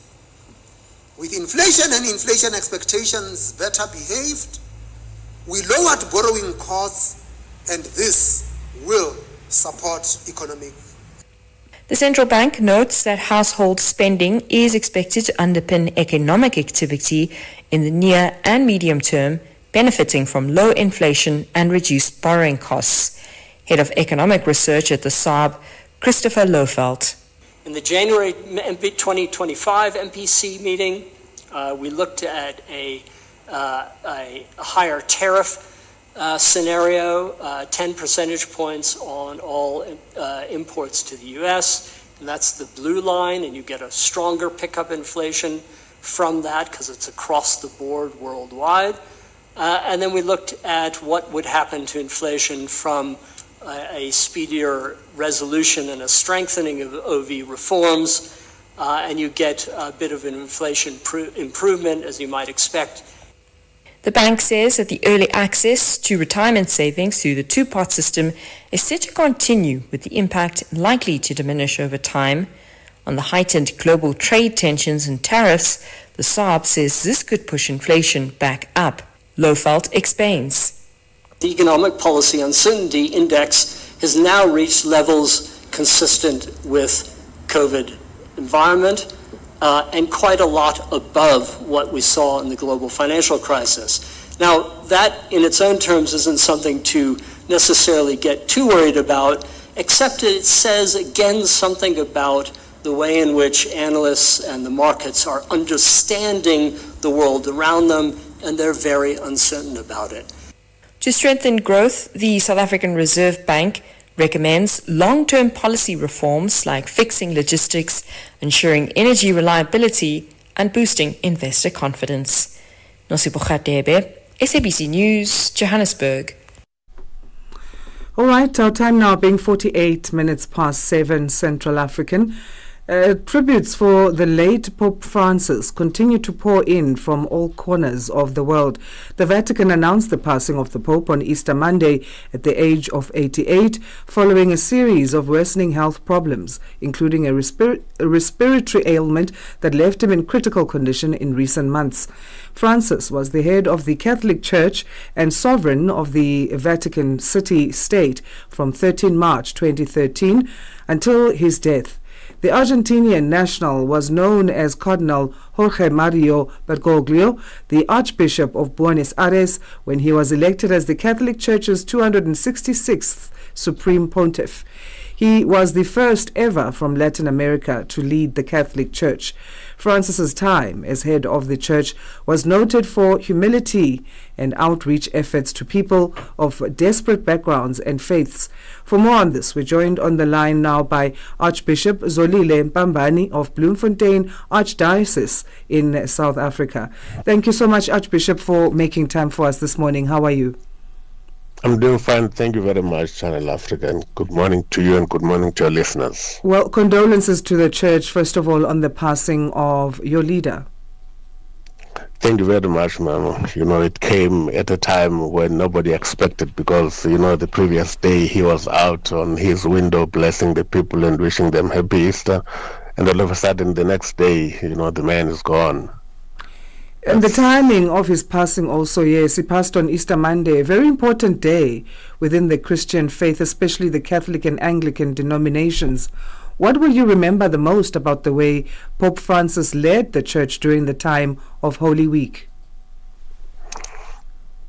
Well, during the time of the Holy Week, and every year, the Pope would be there, yes, beginning from the Palm Sunday, Holy Thursday, and Good Friday, particularly, he would be leading the Rosary, or the Way of the Cross, at the Colosseum previously.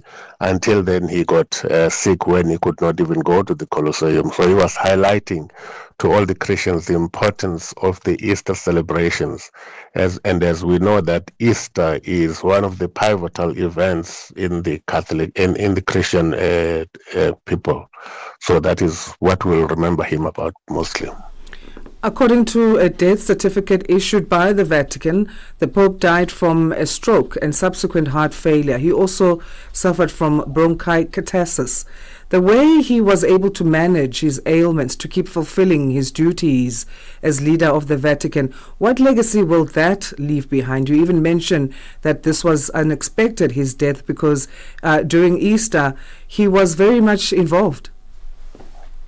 Yes.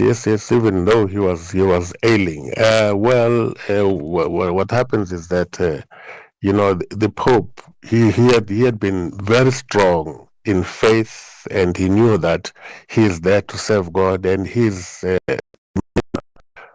himself such a humble leader, which the Catholic Church has lost. Will remember right at his election when he was led out to his window to greet the people. He bowed and asked everybody to pray for him for a moment. And that's a sign of humility, a sign of a humaneness, the sign of a very humble leader. So this is what he is living in the Catholic Church. Also, the fact that he also encouraged all the leaders, like the bishops, the priests, and everyone, and he said he's put a statement, they must smell like their sheep. Then that means they must mix with their people and lead them from in front, from the back, and from the middle, so that they get to know who their leaders are. So this is the kind of a leader he wanted us to be in touch with everybody that we are leading. As you talk of being in touch with everyone that you are leading, him championing the poor and marginalized during his 12-year papacy, what will you remember the most about that part? He was very, very outspoken, not only for the church, but to the whole world, to all those who were to welcome the migrants and refugees. We know that he was very strong in saying every country must welcome the migrants and refugees because the Mother Earth is all our home, and also talking about even not caring only for the Mother Earth, but for the people who belong to it, and those who happen to be leaving their countries looking for greener pastures somewhere. They needed to be welcome, and he didn't mince his word in saying everybody must welcome them. So this is what he was championing all the time, as well as championing the peace, and humility around in the whole world. And he was also the moral leader of the whole Catholic Church in the world. And as we speak of morality, the Pope also criticized corporate greed and social inequality. How should the Vatican carry this stand forward, and maybe even Catholic and Anglican leaders in general? Well, the Pope was very strong. We know that he went into the Vatican Bank and said, look, he reformed everything in the Catholic Bank and made sure that things were done in a very moral manner and dignified manner. He was looking very well after the goods of the church. And this means that, even the one who's going to follow him then, might have to follow suit, to look well after the goods of the church and to make sure that nobody is looting and nobody is enriching themselves from that. How long will it take before the conclave of cardinals meet to decide his successor? Well, the meeting has started today. That is the first meeting, and then they will continue to meet. Within 4 to 6 days, the Pope should be buried, and then the conclave, then thereafter will have to start for the election of the new Pope. Do we know who the potential candidates could be at this time to succeed him? Well, there's been speculations. I mean, the social media, of course, continues to speculate on people like Cardinal Tagle, Cardinal from Africa, and many other cardinals, who are from there. The one also from Singapore, people have been talking about, the social media, basically. Otherwise, nobody knows which one is going to be elected as cardinal. It depends on all the cardinals who are electing the Pope. Did the Pope have a will, and what processes according to that will now unfold as lead up to his funeral, and where he had maybe stated he wants to be buried?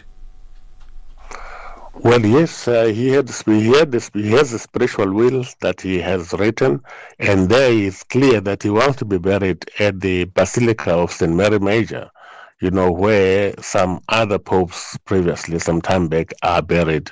We know that many are buried at St. Peter's, but he wanted to be buried at St. Mary Major. It was because of his relationship, with our Mother Mary. We know that even whenever he would go for his trips and coming back, he would go first to that cathedral and say his prayers. Coming back, he would go also to that basilica and say his prayers. He was very much, devoted to our Mother Mary. Going back to his legacy, Archbishop, the Pope Francis was the first from Latin America to lead the Catholic Church. He also achieved a lot of other firsts. I think we mentioned earlier in the show, the first Pope to visit Iraq, the first Pope to attend the G7 summit, and a whole lot of other firsts. So over 60% of Latin Americans identify as Catholic. Do you think his tenure will gain more followers within that specific population of Latin America, as we've seen a decline in recent years compared to figures from the 1960s, for example?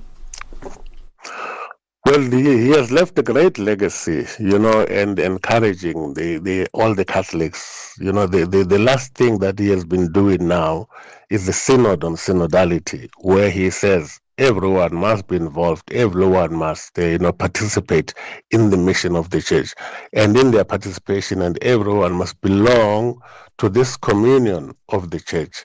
And therefore, this is what he's encouraging. And he said the synod on synodality must reach even the poorest of the poor, even those who do not even come to church, and not only the Catholics, but also even the non-Catholics. Also all those who belong to other religions and denominations, they must be reached by the synodality process. Thank you so much for your time again, Archbishop, and we appreciate you talking to us here on Channel Africa. All right, thank you very much, and all the best to your listeners too, and to you too. Thank you very much. All the best. Thank you. That's Archbishop Zolile. Blessings to you too. Archbishop Zolile Mpambani of Bloemfontein Archdiocese in South Africa. So on our social media pages, we're asking what your take is. How should the first Latin American leader of the Roman Catholic Church be remembered? Do share your views there. Of course, the Christian community across the world is mourning the passing of Pope Francis. The Vatican Dr. Andrea Arcangeli said Pope Francis died of a stroke and irreversible heart failure. He was 88 years old and will continue with our coverage in terms of getting reaction to the Pope's passing. So, Sackley on Twitter says they will remember the Pope for simplicity and service. Keep your views coming at Channel Africa 1 is our handle on X, on Instagram, as well as TikTok.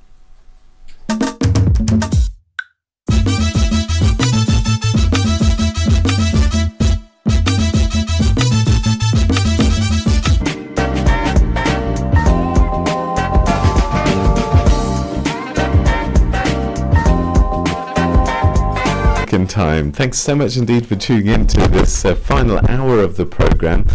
A program that's been filled, I think, partly with trying to unpack the legacy of Pope Francis and what people thought about him. And by and large, I think most people saw him as someone who was forward-thinking, reformatory, and humble, hey? Yeah, and interesting that we're also going to be touching on Earth Day, because that's what we're marking today as well. And a lot of the Catholic fraternity is very much involved in environmental work and practical ways of addressing those social challenges. We're just hearing now from the Archbishop in terms of the legacy that Pope Francis will be remembered for, speaking for the poor and the marginalized. But yeah, there were also, and there still are actually, some environmental, activism within the church, the Catholic Church. All right, that is the voice of Asanda Beda. I'm Peter Ndoro. Yes, I forgot to say hello, everybody. Good morning. Thank you so much for tuning in if you've just done that. Right, let's catch you up with the news right now as we say good morning to Onelen Sinsi. SABC News. The African Perspective. Well, thank you, Peter. The African United Borders Bus Trucks Association says it will embark on a 2-day national shutdown starting today. It has various grievances and is demanding the removal of Emmerson Mnangagwa as SADC chair and president of Zimbabwe. The association is seeking the intervention of the South African presidency and the Zimbabwean High Commission. Pumudzo Mukwati is the association's chairperson. We are also calling everybody, Zimbabweans, national, to say they must not watch us when we are fighting for the freedom. Because when you fight for freedom, it's not something like for free. They must come out and fight and claim their country back. We are calling even the 80% of sex workers here in the country to say, let us come, rather than enjoying in the brothel all over the country in South Africa, to go and claim their country and protest. No one is going to pay for their country. The Islamic State West Africa province has claimed responsibility for a series of deadly attacks targeting Nigerian security forces as well as Christian civilians in Nigeria's northeastern region earlier this month. Through 7 messages posted on its news agency Amach, ISWAP claimed it conducted these operations, backing up the statements with a video depicting one of the assaults and 2 photo albums documenting 2 other operations. ISWAP also claimed that its fighters captured and subsequently killed 4 members of pro-government militias loyal to the Nigerian army in the same state. The Nigerian government has said it will crush both Boko Haram and ISWAP groups, increasing this year's defense budget by over 40%. Academics in South Africa believe a collapse of the government of national unity would come at a cost for the country. The African National Congress Party is under pressure in the GNU to decide whether to abandon the proposed VAT increase or reconsider the structure of the multi-party pact. An ANC delegation has concluded talks with various political parties within and outside the GNU, but no deal has been reached. Dr. Vinathan Naidu is an associate professor at the University of Cape Town. There have been several embarrassing policy skirmishes which have set the GNU back, set its program of priorities back, the NHI, the Bella Bill, land expropriation, all of which culminating in the budget debacle. That was really the culmination of several of these so-called policy skirmishes which have happened sort of within 3 months or so from the inception of the GNU. And one of the concerns was whether this was the tipping point for an arrangement, a partnership which was starting to fray. Meanwhile, the African National Congress Party has expressed optimism that a solution to the current budget impasse will soon be found in the interest of the country. The party's Treasurer General, Dr. Gwen Ramakgopa, says she is confident that all parties in the GNU will find each other. We have agreed that there will be just one spokesperson for now. We've agreed with all parties that this is not cheap politicking. Our discussions are for the best interest of our country and not narrow party political interest. But we are finding one another, and all of us are saying we have the interest of South Africa at heart. We are very confident that there will be a breakthrough, that this era of this GNU, whatever form and shape it would take, will take South Africa forward.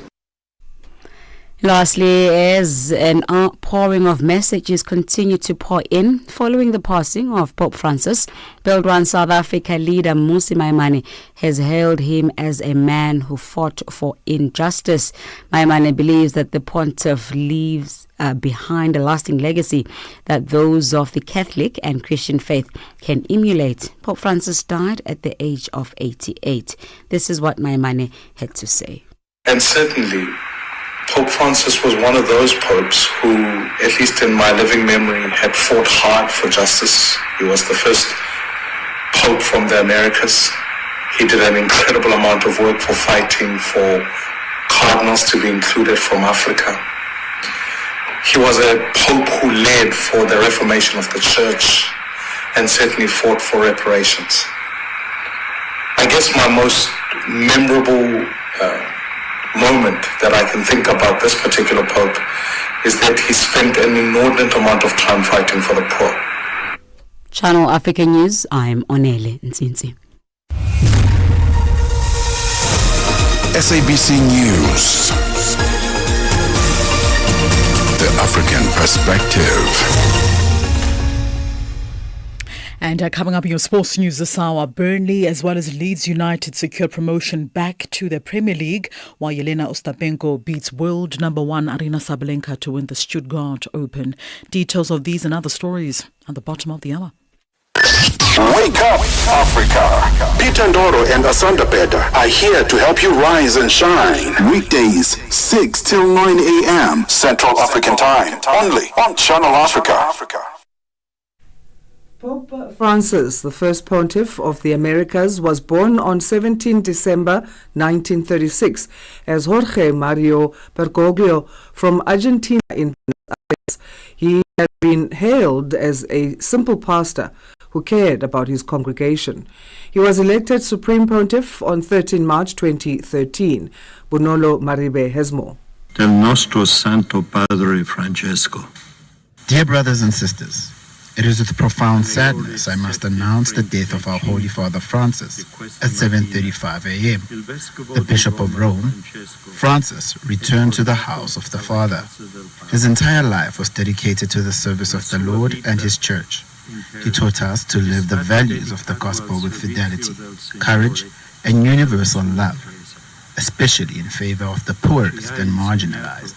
A vivere I valori del Vangelo con fedeltà. The world is reeling following the passing of Pope Francis. One of his last engagements was with the United States of America's Vice President, J.D. Vance. Vance, who is Catholic, clashed with the Pope over the Trump administration's immigration policies. This is how people reacted to the pontiff's departure. It's one of those things you always know where you were when you heard the news, and I had a message from my wife just saying that the Holy Father had died, and I'd actually called her just a few minutes beforehand to come and pray, but the doors were closed. Obviously the news hadn't got out until that moment, and so I turned around and came back again, just came here for morning prayer. He's a man of the people, representing the people, and the first Pope from South America, which I'm very proud of, because I used to live in Brazil. It's a bit sad, especially for all those Catholics around the world. It's a sad day, and many good people are come and passed on, and we hope like the next Pope could be as good as the next and leave good examples. World leaders, such as Australia's Prime Minister Anthony Albanese, have also taken to social media to express condolences. Australian Catholics and faithful around the world give thanks for the life of their Holy Father, Pope Francis, Bishop of Rome. Today, the prayers of more than 1 billion people from all nations and every walk of life go with Pope Francis to his rest. During his last Easter message, the Pontiff indicated that the situation in Gaza is deplorable. He also called on Hamas to release the remaining hostages. I'm Bonolo Maribe, SABC News, Johannesburg. Pope Francis was a transcendent voice for peace, human dignity and social justice. And this is according to UN Secretary General Antonio Guterres, who was reacting to the passing of the first Latin American pontiff, who passed early yesterday at the age of 88. US President Donald Trump, in a short social media post, wrote, "Rest in peace, Pope Francis. May God bless him and all who loved him," and subsequently ordered flags of the United States to be flown at half-mast at the White House and embassies around the world. Sherwin Bryce-Pease picks up the story for us from New York. Pope Francis died earlier this Easter Monday after leading the Roman Catholic Church for 12 years as the Bishop of Rome. A native of Argentina, he was formerly known as Cardinal Jorge Maria Bergoglio, ascending to the papacy after the retirement of Benedict XVI in 2013, thereby becoming the first pontiff from Latin America and the first Jesuit pope of the Catholic Church. As tributes poured in from around the world, including at the United Nations, where the Security Council observed a moment of silence, led by President of the Council, French Ambassador Jérôme Bonafont. En ce début de séance, je voudrais, au nom du At the beginning of this meeting, on behalf of the Security Council, I wish to pay tribute to His Holiness Pope Francis, the first pontiff of the South Emissary. Pope Francis spoke for and championed peace, human dignity, and empathy vis-à-vis the destitute. We extend our sincerest condolences to all persons who have been inspired by his mission, by his example throughout the world. On behalf of the Security Council, I invite all members to rise and observe a minute of silence in honor of the memory of His Holiness Pope Francis. UN Chief Antonio Guterres later offered words of sympathy. I want to extend my deepest condolences to Catholics and all those around the world inspired by the extraordinary life and example of His Holiness Pope Francis. Pope Francis was a messenger of hope, humility, and humanity. He was a transcendent voice for peace, human dignity, and social justice. He leaves behind a legacy of faith, service, and compassion for all, especially those on the margins of life or trapped by the horrors of conflict. Pope Francis visited UN headquarters in September 2015, addressing the General Assembly, where he took a firm stance in a call for greater equality in the organization, particularly organs like the Security Council. The need for greater equity is especially true in the case of those bodies with effective executive capabilities, such as the Security Council, the financial agencies, and the groups or mechanisms which were specifically created to deal with economic crises. He also likened harm to the environment as harm against humanity, urging UN member states to ensure the uncontested rule of law, calling on them to dismantle nuclear weapons and to avoid wars between nations and peoples. These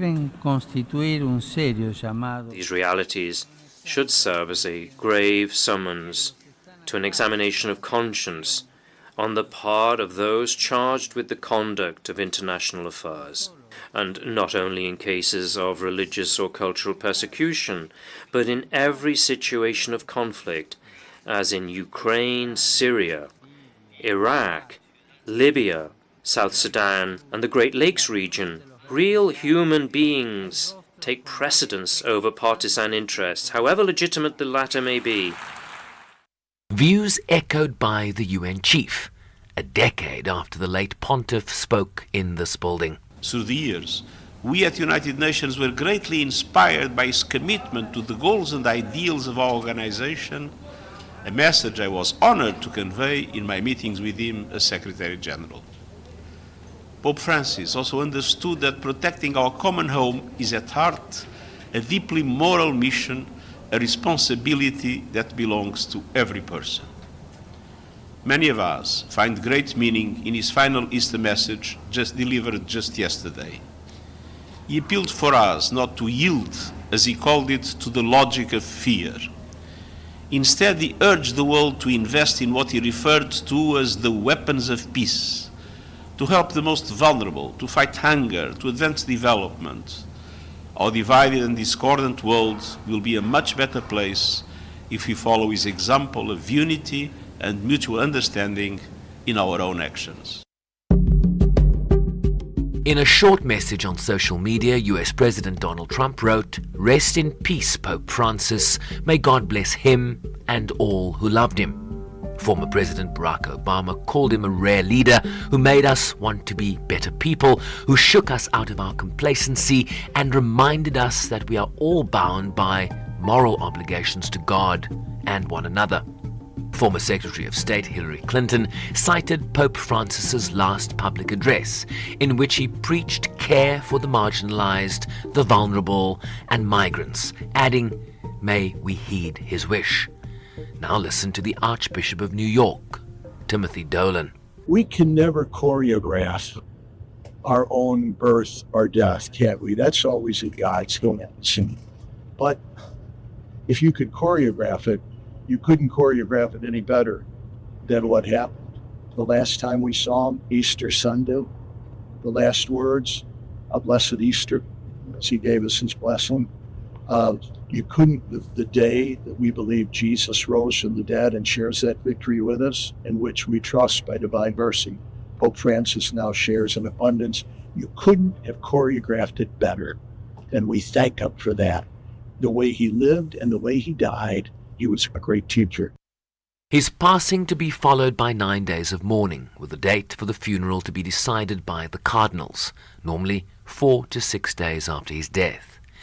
And as the detailed choreography at the Vatican now begins to play out, Pope Francis will lie in state, likely beginning on Wednesday, where hundreds of thousands of people are expected to pay their respects at St. Peter's Basilica in Vatican City.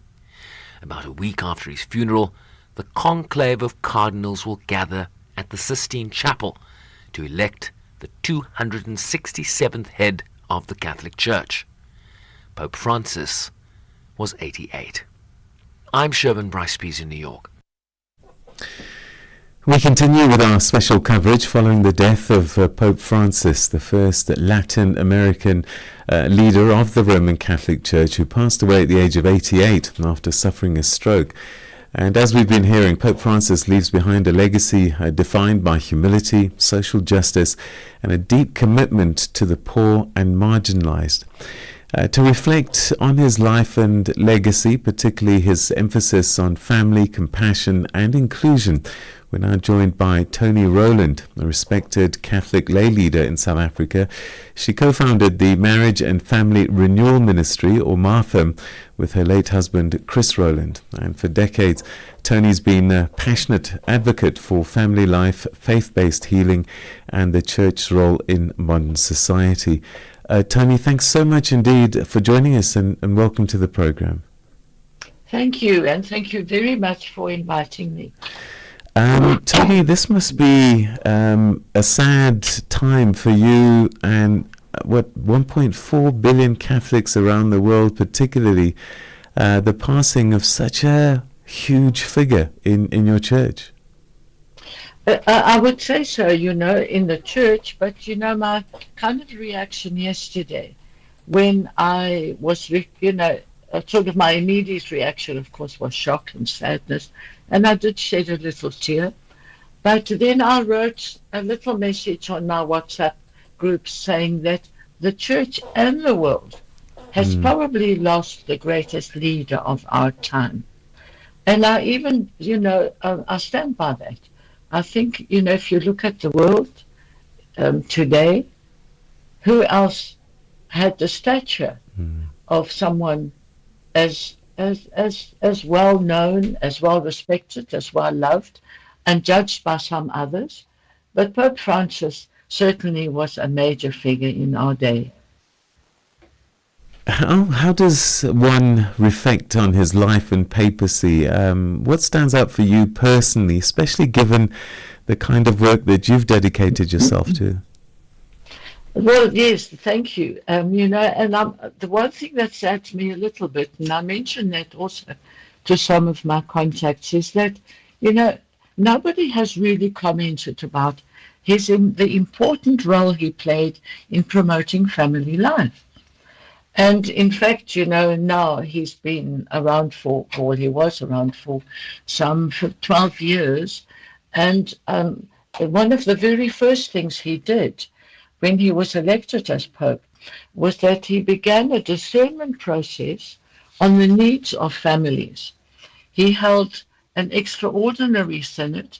He did a whole discernment process around the world. And then he had a special synod of the bishops, and they came up with a report. But he, in fact, himself also wrote a document on the family, which is called The Joy of Love. In Italian, Amoris Laetitia, the joy of love.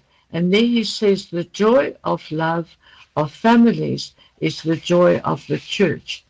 And I believe that throughout his 12 years of being, you know, the leader in the Catholic Church, while he has chosen the name Francis because of his devotion to care of creation, and I'll talk about his other document in a moment, but, you know, he's consistently, even in his document on the environment, he has spoken of the importance of the family in society. And he stressed that. He stressed the role of marriage and the importance of marriage in society. And of course, you know, he loves older people. So I'm very pleased about that because I'm an older person. And so he's instituted a special month or day for grandparents every year. You know, so the family features very strongly in his ministry. And it's been quite sad for me that in all the reports and the tributes that I've seen, I haven't seen people focusing on this wonderful value he puts on family love.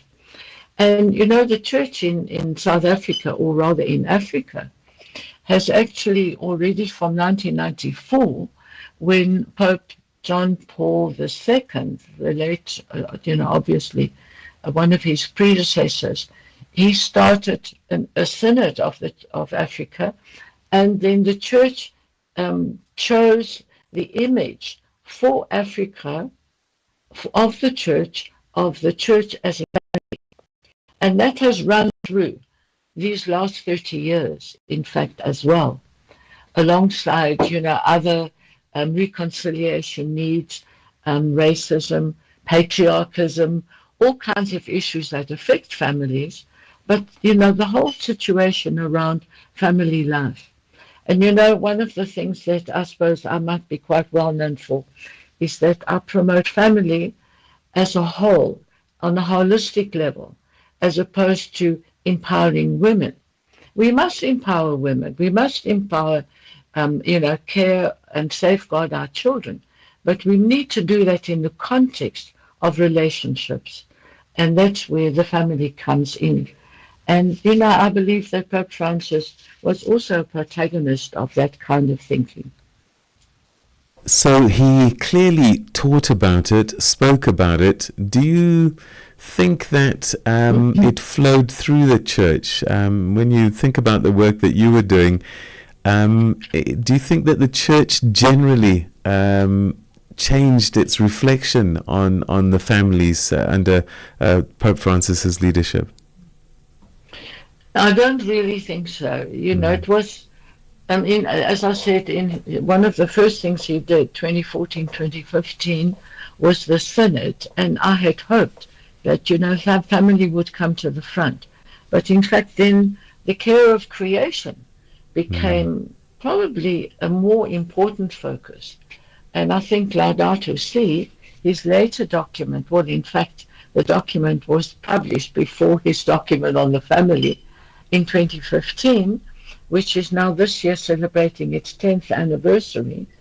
Laudato Si has become a much greater focus than the family itself. What do you think were some of the key challenges or opportunities that Pope Francis faced when addressing modern family issues like divorce, LGBTQ plus inclusion, and interfaith households? Well, so if I want to start with interfaith households, he actually hasn't focused on that very much. I think he tends to focus on a family that is based on marriage. I mean, that's his ideal. That's all our ideal. A family based on marriage with a mother and a father and children, and, that kind of unit. However, we're all very aware, especially in Africa and certainly South Africa, that that's not the reality of family life. And, he has a lot of time and a lot of compassion for single mothers, for single parents, for families in distress. And I think that he has, while his document on the family promotes healthy family life, he's also very compassionate about what he calls imperfect situations. And so he often, in statements when asked about the problems, issues of family life, he would say, "Who am I to judge?" But his attitude is always compassionate. And, that's one of the areas of conflict.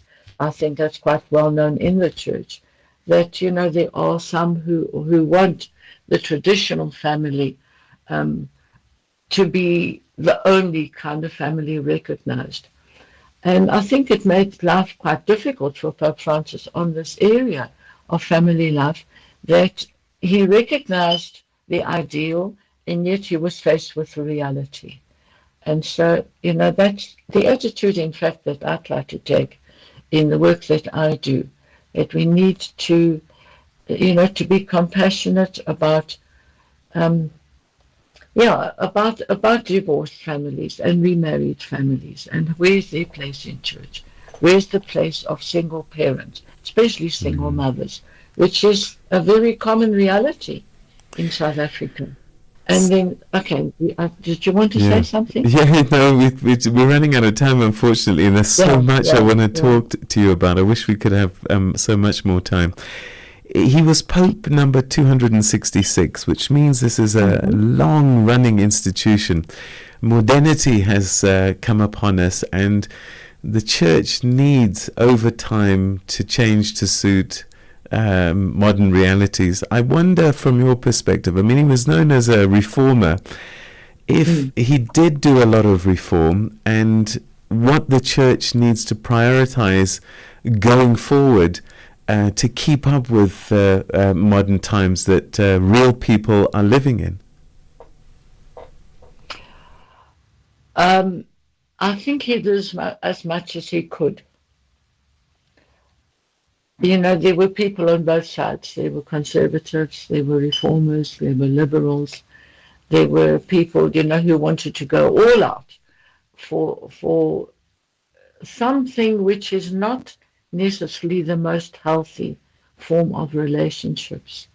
And yet, I think that's all I can really say. He did what he could, and it's left to the next man to take further steps on this way forward. There's definitely a move towards, accepting and realizing what the current reality is. And yet, I think we all agree that there is an ideal that we could be promoting more. The ideal of caring for all of creation, instead of just taking, the consumerist approach. There's so many issues. I reckon that there's just, as you say, he did what he could, and sometimes these things take time to move along. But the more I see women leading, the more I see women being single mothers and running households on their own, I'm astonished that maybe one of the things that hasn't moved fast enough is the idea that we have more than just lay leaders like you, but surely it's time for women to be allowed to be priests in the Catholic Church. Well, that may come. It may come. I'm not particularly concerned about the priesthood. You know, the women. I mean, I know there's lots of issues there. Yeah. You know, that need to be addressed. But I think there's more important issues than having women priests. All right. So you reckon the next pope might pick up on the tone of Francis? I would hope so. Certainly would hope so. All right. Tony, we're going to have to leave it there. I wish, as I said, we could have spoken for longer. I just want to say one, may I just add a little word there? A word that strikes me, and that, you know, compassion has come up a lot, but the word tenderness has not really surfaced. And in many of his writings about all kinds of situations, he uses the word tenderness. And I think that's an image that I would like to leave with the listeners. If we practice tenderness in all our relationships, maybe the world would be a more peaceful and a more better place.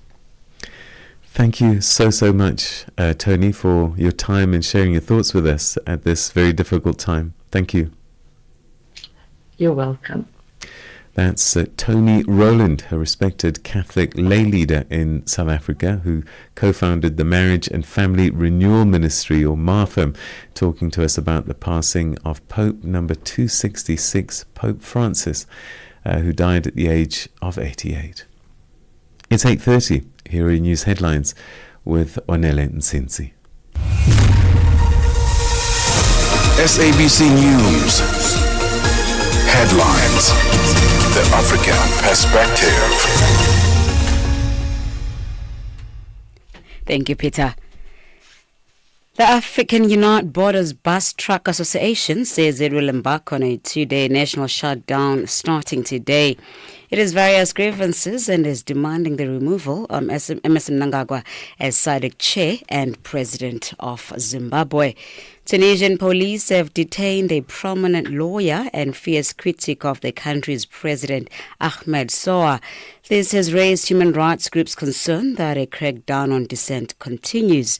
And the world, including its 1.4 billion Roman Catholics, is mourning the death of Pope Francis. Pope Francis died of a stroke and heart failure yesterday at the age of 88, following weeks of poor health. Channel Africa News, I'm Onele Nsinzi. SABC News headlines. The African Perspective. Thanks to Onele for that. It's time for our sports update now with Musibudi Makura. Sports on Channel Africa. The African Perspective.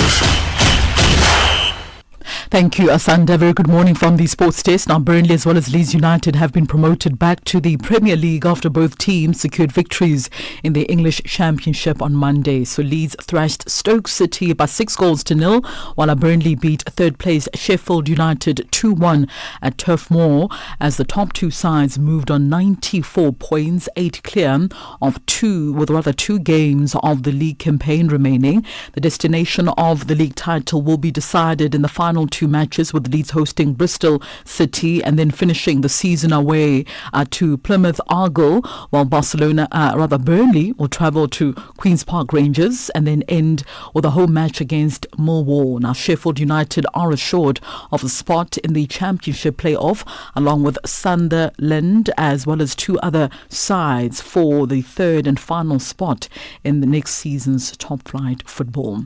Meanwhile, Burnley manager Scott Parker says the mission at the start of the year was to get promoted to top flight football. It means everything really. Set on a mission at the start of this year to get promoted. Early on in the season there was a lot of ups and downs, and the journey what we've gone on really and where we currently are has been nothing short of incredible really. I think fundamentally just ultimately proud of a young group and a group of players here that have committed, give everything, followed instruction, and yeah, we got to the Premier League, mate. Right, on the continent now, the Total Energies CAF Under-20 Africa Cup of Nations in Egypt will take place from the 27th of April, concluding on the 18th of May. This is teams vie for a spot at the 2025 FIFA World Cup in Chile that gets underway in September of this year. So Africa will have 4 teams at those finals, providing the 13 qualified teams with a giant carrot ahead of the pool stage draw that is scheduled to take place later on this month. So the AFCON Under-20 officially getting underway this weekend in Egypt, and just looking at the groups at the moment, Group A has the host nation Egypt, Zambia, Sierra Leone, South Africa as well as Tanzania, while Group B comprises of Nigeria, Tunisia, Kenya as well as Morocco. Group C, Senegal, the Central African Republic, the Democratic Republic of Congo as well as Ghana. Only 4 teams will qualify for the World Cup this year. Over 500 chairs at the Levi Moanawasa Stadium were damaged over the weekend by unruly Nkana Football Club supporters after their team drew 1-1 with town rivals Power Dynamos in a Zambian derby. And the behavior of Nkana fans has also left the Zambian government deeply disappointed. Now, Zambia's Minister of Sports, Alves Ngandu, who watched the match, says government was deeply disturbed as well as disappointed with the turn of events at the Levi Moanawasa Stadium. He said the stadium was the only infrastructure in the country capable of hosting international sports events. Meanwhile, Football Association of Zambia President Andrew Kamanga has warned of harsh punishments for the offenders.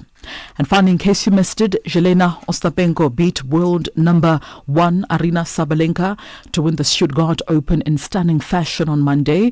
Ostapenko, who had failed to win in 3 previous meetings against Sabalenka, took the match 6-4 and 6-1. The Latvian set the tone with a break of serve in the opening game and also kept the pressure on throughout. Sabalenka was then broken again in the first game of the second set before dropping serve on a further 2 occasions.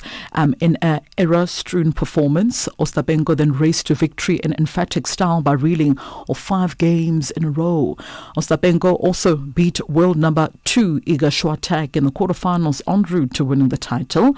It's her 9th WTA title and her first on clay since winning the French Open title back in 2017. Sabalenka, meanwhile, was making her 4th appearance in the Stuttgart Open final, having lost to Ashley Barty in the 2021 final, also lost in the 2022 and 2023 finals to Iga Swiatek.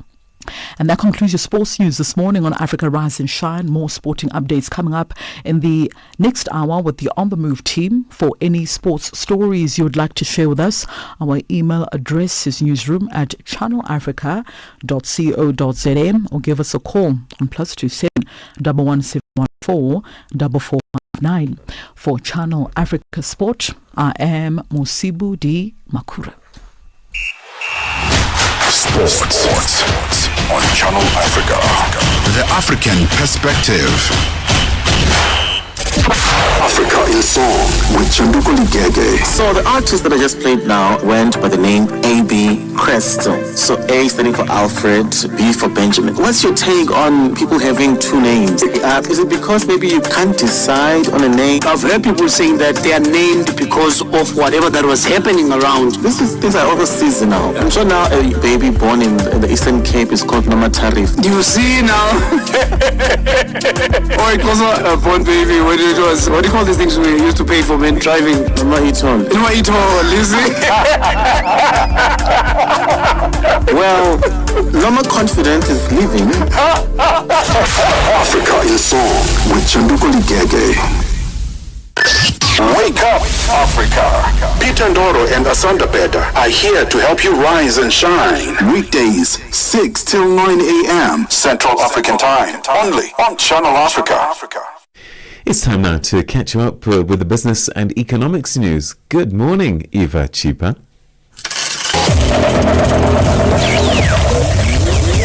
Business news on Channel Africa. The African Perspective. Good morning and thank you, Peter. Non-profit company UVU Africa says it has successfully helped scores of female entrepreneurs with the required technology and business skills to grow their businesses for success. This as many women across the world are starting and running businesses to earn a living. However, a recent entrepreneurial study indicates that female entrepreneurs, particularly in South Africa, are sadly exiting their businesses at a rapid rate. Laura Rosmarin, Head of Entrepreneur Development at UVU Accelerate, a program within UVU Africa, says women entrepreneurs face a myriad of challenges. I think one of the reasons is cash flow constraints. You know, most startups or small businesses, or not most, many, really fail not because their ideas are bad or because the entrepreneurs are inexperienced, but sometimes they run out of cash before they become sustainable.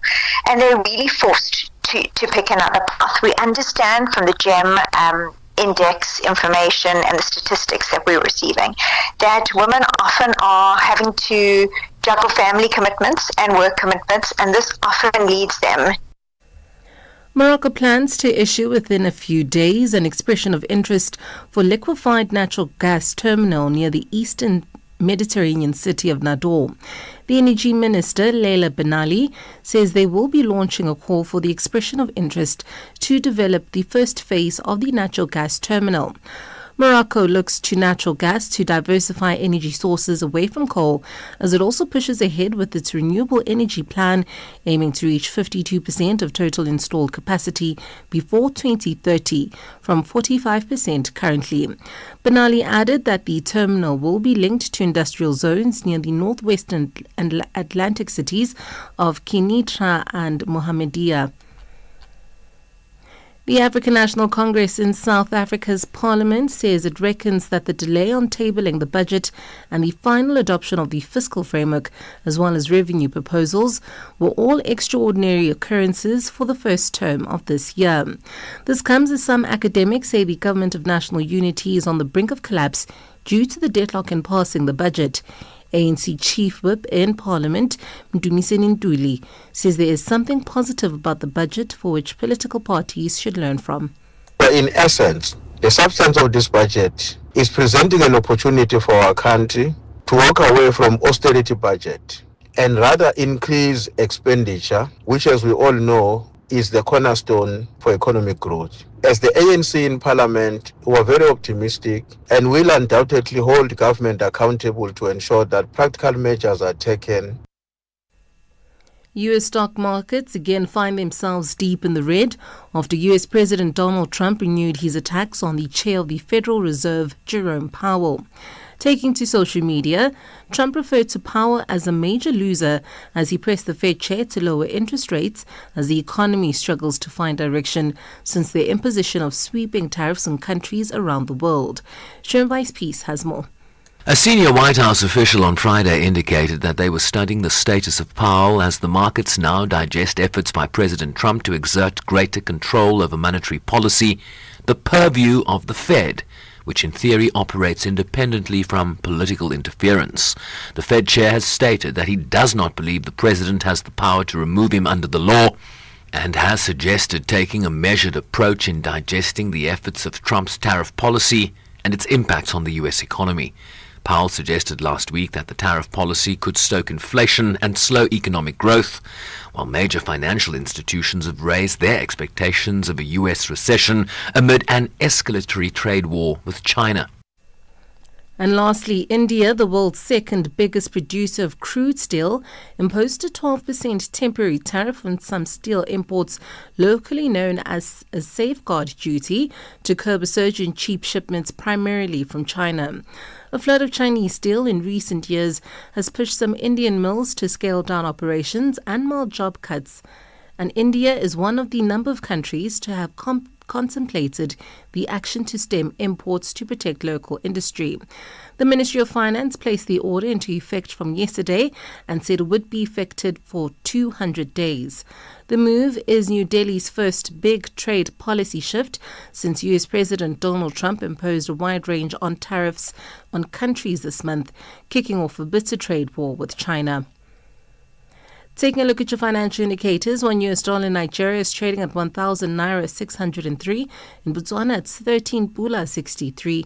Kenya, the dollar is trading at 128 shillings 78, and in Zambia, it's 28 kwacha 38. To the BRICS countries now, $1 in Brazil is trading at 5 real 82, Russia 81 rubles 13, India 85 rupees 15, China 7 yuan 29, and in South Africa, it's 18 rand 72 cents. $1 is trading at 74 pence to the British pound and 86 to the euro. Looking at commodities, gold is trading at $3,490, platinum at $972 per ounce, while Brent crude oil stands at $66.65 a barrel. For any business stories you'd like to share with us, please send us an email to newsroom@channelafrica.co.za or call us on +2 711 714 4459. For Channel Africa Business News, I'm Eva Chipa. Business News on Channel Africa. The African Perspective. Wake up, Africa. Peter Ndoro and Asanda Beda are here to help you rise and shine. Weekdays, 6 till 9 a.m. Central African Time. Only on Channel Africa. 8:45 Central African Time it is here on Rise and Shine. Let's take a look at Earth Day now as the world marks this day, and conversations are turning toward practical ways to address both environmental and social challenges. In South Africa, food waste and food insecurity continue to exist side by side, highlighting a complex problem that has environmental, economic, and human costs. To explore the impact of food rescue on the environment and what can be done at individual and corporate levels, we're joined on the line by Ozzy Nell, who is Chief Operating Officer of SA Harvest. Ozzy, thank you for making time for us this morning. How are you? Good, thank you, Asanda. I'm well, and you? I'm good. Thank you so much for making time. As the world marks Earth Day, the theme for this year, 2025, is Our Power, Our Planet. What does this theme highlight in your view? Well, I think it really highlights what we do as an organization. Asanda, just for everyone listening in, SA Harvest as an organization, we work in the food value chain, and we help redirect all excess nutritional stock within this value chain to community-based organizations. And that has got quite a lot of different types of impact on the communities that we work on. And with a focus on food waste and food insecurity, what are the broader environmental concerns, for example, in the South African context? So, Asana, just to give you some stats, we know that in South Africa, we have more than 10 million tons of edible food ending up in landfill. And that has got real repercussions for us going forward. If you just look at the volume of food that ends up in landfill, if it's not redirected, your methane gases that goes into the atmosphere is considerable. And what does food rescue then, and how does it tie into the broader environmental considerations as a possible solution to these concerns or challenges? 10 million tons of food ending up in landfills is a lot. It is a lot, Asana. And the other thing that really, as an organization, keeps us up at night is that we live in a country where more than 18 million people are food vulnerable at some time in the month. So by rescuing this food, we're not only stopping it from going to landfill and creating the emissions that affects our ozone, but we are actually redirecting this to community-based organizations that can turn this into nutritious meals for those or so many that have been marginalized in South Africa. Let's explain further in terms of when food waste gathers and it's such a surplus that it ends up in landfills instead of being redirected. And then what happens to our environment in those cases? You mentioned emissions, you mentioned certain even chemicals being excreted. Yes, Asana. If you look at the food going to landfill, you've got methane gas building up and being released into the atmosphere, and that heats up the atmosphere.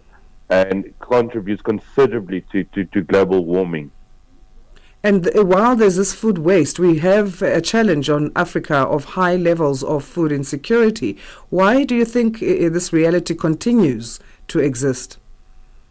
Look, I think, it is a complex problem, but it does continue to exist because we have got such a large number of people that are living below the breadline. And on top of that, if you look at South Africa specifically, we've got more than 30% of the kids being born in South Africa that are really showing serious signs of stunting. That is due to a lack of nutrition. And we're busy with the race. We need to tackle it now. Otherwise, in 20 years from now, we won't have the rising stars in our different industries really working at the optimal best. So how can food waste be redirected to tackle or at least lessen this burden? Look, there's like we said before, there is so much food in the value chain that is going to landfill that it is important to redirect it to community-based organizations, because most of the organizations that SA Harvest work with, they actually turn this into nutritious meals on a daily basis. We deliver it for free, and they turn it into meals then that are able to feed so many marginalized people. Oh, and which areas do you service? We have got 3 main hubs in the Western Cape. We are in the Western Cape. We're also in Gauteng as well as KZN. But seeing that we are building a collaborative partnership with many other stakeholders within the value chain and other NGOs, we've got huge community outlet programs going in Mpumalanga, in the Old Eastern Cape as well, and now also looking at the Free State. A lot of people, when you say food waste, will imagine the food that ends up in a dustbin or food that's gone off and it has reached expiry date. But there's also food that's being produced in the world that might have, certain, as they say, maybe it's deformed and they can't sell it, or it looks a certain way, doesn't look in the same shape as others, and they can't package it. And that also becomes a waste. How much of that is our challenge in the country, and what can be done to gather that food that has not even been touched, but because of the way it looks or how it's shaped, ends up being thrown away? Yes, Asanda, you highlighted something very important there. The value chain is quite complex. There are very, very serious stringent rules around moving food around. If you look at exports specifically, they have to be fruits, vegetables have to be a certain size, a certain color, and that all creates a lot of excess within this value chain. And of course, us as consumers, we are used to seeing a produce looking a certain way, and if it's got an odd shape, we won't buy it. That creates more waste. And it is important that we take this type of waste and redirect it where it's most needed. And how do we do that as ordinary individuals or small businesses in terms of reducing food waste, especially those who might say, well, we don't have big budgets like SA Harvest, for example? Well, it's twofold. At community-based level, there are lots of small organizations that could benefit from that within close proximity of a small farm or a certain consumer, or allow SA Harvest get in touch with us. We have got quite a network where we can collect and redistribute on your behalf, and we have built a digital platform, so there's absolute transparency to where most of our donated food ends up. Yes, and you talk as SA Harvest often about systemic change and the kind of policy and structural shifts that are needed to make food rescue a more integrated part of our food system. Can anyone access some of these, ideas? Yeah, I think there's a lot of talk around what's happening in the moment. It's becoming quite a crucial point for consumers to understand, how much food is actually being wasted in the value point. There's a lot of articles that we'll be releasing on our own website as well, with regards to, the legislation and and some ideas on what could be changed. And, I mean, there's Go on. No, I mean, in other parts of the world, I mean, France has been one of the leaders in changing a policy around food waste and how it can be redirected, and they've been quite strict. And talking of legislation now, South African government made a global commitment to halve food waste by 2030, and this is part of our sustainable development goals. Have you seen progress in terms of this in your experience? Absolutely. I can tell you, there's so many manufacturers and retailers that we are working with that are aligning to the UN sustainability goals. And we are being the conduit in between, making sure that we create that platform to help various stakeholders within this food value chain to align with their own ESG goals. And is there enough research that's being injected into this issue as to, help us even come up with better policies and legislation? You know what, Asanda, what we are building as SA Harvest is we're building a massive collective. I think there can always be more research. If you have more different types of stakeholders around the table, we're going to solve for so much more in the future. Yes, and on that, what is your message then that you'd like to share with South Africans about sustainability, responsibility, and the power of collective action on this Earth Day? Asanda, I would say that we need to understand that every action has a reaction. Everything that we can do to mitigate the climate change and getting involved in our communities and stopping food waste will have a ripple effect in the future, and one must never underestimate how powerful that ripple effect can be. Absolutely. How do we connect with SA Harvest online? Follow us on our website, which is www.saharvest.org. Have a look at our LinkedIn page, social media, and let's try and build a bigger collaborative approach towards hunger and also towards climate change.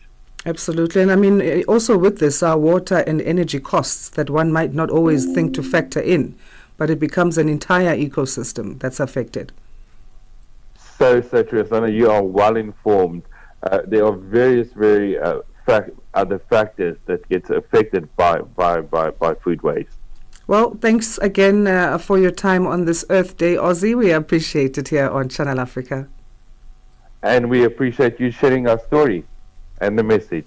Awesome. Ozzy Nell is Chief Operating Officer of SA Harvest, talking to us on this Earth Day as we look at ways that we can better take care of our environment, and how that factors into social challenges that we face on our continent. We know that food insecurity is one of those big challenges, and there should not be food waste, especially when you talk of edible food, Peter. Because it's not, I think when you say food waste, someone will think you mean what you throw in the bin or what's expired. Yeah. But there's also edible food that just gets thrown because it's the wrong shape, because you can't package it and sell it in a shop. I know a farmer who had a whole production of spinach. Yes. And you'd never think that spinach is something that could be rejected. Right. But her spinach was rejected after she had spent months harvesting that. Because it was just the wrong size. Some were the wrong size. Some had certain shapes that the supplier didn't want to take. But that's edible food. But she also now lost out on business on that. Wow. A small emerging female black farmer who was told no. That's fascinating. I mean, and it all tastes the same. It tastes the same. But it can be redirected, and that's why I love what SA Harvest is doing. Fantastic. Benjamin, I love your cap. Thank you. You look like Chairman Mao. I'm going to be a dictator one of these days. Because you keep repeating that. Take over South Africa. Will be a delight. This place. Don't add on to the list. So you guys can become my minions. So, what's coming up on the move after the 9 o'clock news? Okay, there's a lot that's happening, but you know me, I always like being simple and give you one thing that's happening. apparently there's these new ways of getting like credit, right? And I never knew there was this kind of system ever. It's called these things like buy now, pay later. Yeah. Do we need any more of these? They call them the BNPL services. Yeah. So you can, it's digital. So it's almost like a digital mashonisa. What's a mashonisa in English? A loan shark. A loan shark. Yeah. So you look at some beautiful shoes on what's that Shein? Ladies like Shein these days. And then you're like, oh, I love these shoes, but I don't have any money. But I've got BNPL. Something we shouldn't encourage, this BNPL though. Yeah. With us and our country and the debt levels. I don't know, especially if it's digital now. Now it's easier to access. I didn't know there were these. Apparently there's multiple. And what's also interesting is that you can go to multiple of these BNPL services. Yeah. And they don't do credit scores with you. They don't do anything like that. Yeah, no, they just go for it. They're being forced to now, actually, because it's a whole industry now. Okay. So slowly but surely they're being forced to comply, because if they get caught and they don't have the documentation, so you almost have you have to now start uploading things like your bank statements. Okay. Yes, they don't really check your affordability. You can lie essentially, but at least they've got a piece of paper that says Benjamin told me that this is his monthly expenditure. Okay. And they're supposed to check with the bank statements, but I don't know if that happens. Okay, so we're going to be talking about that, because for me it's a new thing. I've never used them, so yeah. Yeah, for sure. Good one. On the move coming up after the 9 o'clock news. And from us on Rise and Shine, Asanda, Beda and Peter Ndoro. It's goodbye. Have an awesome day. Over to SABC News. The African Perspective. Well, thank you, Asanda. Looking at your top stories, the African Unite Borders Bus Trucks Association embarks on a 2-day national shutdown in Zimbabwe, and the world mourns the death of Pope Francis.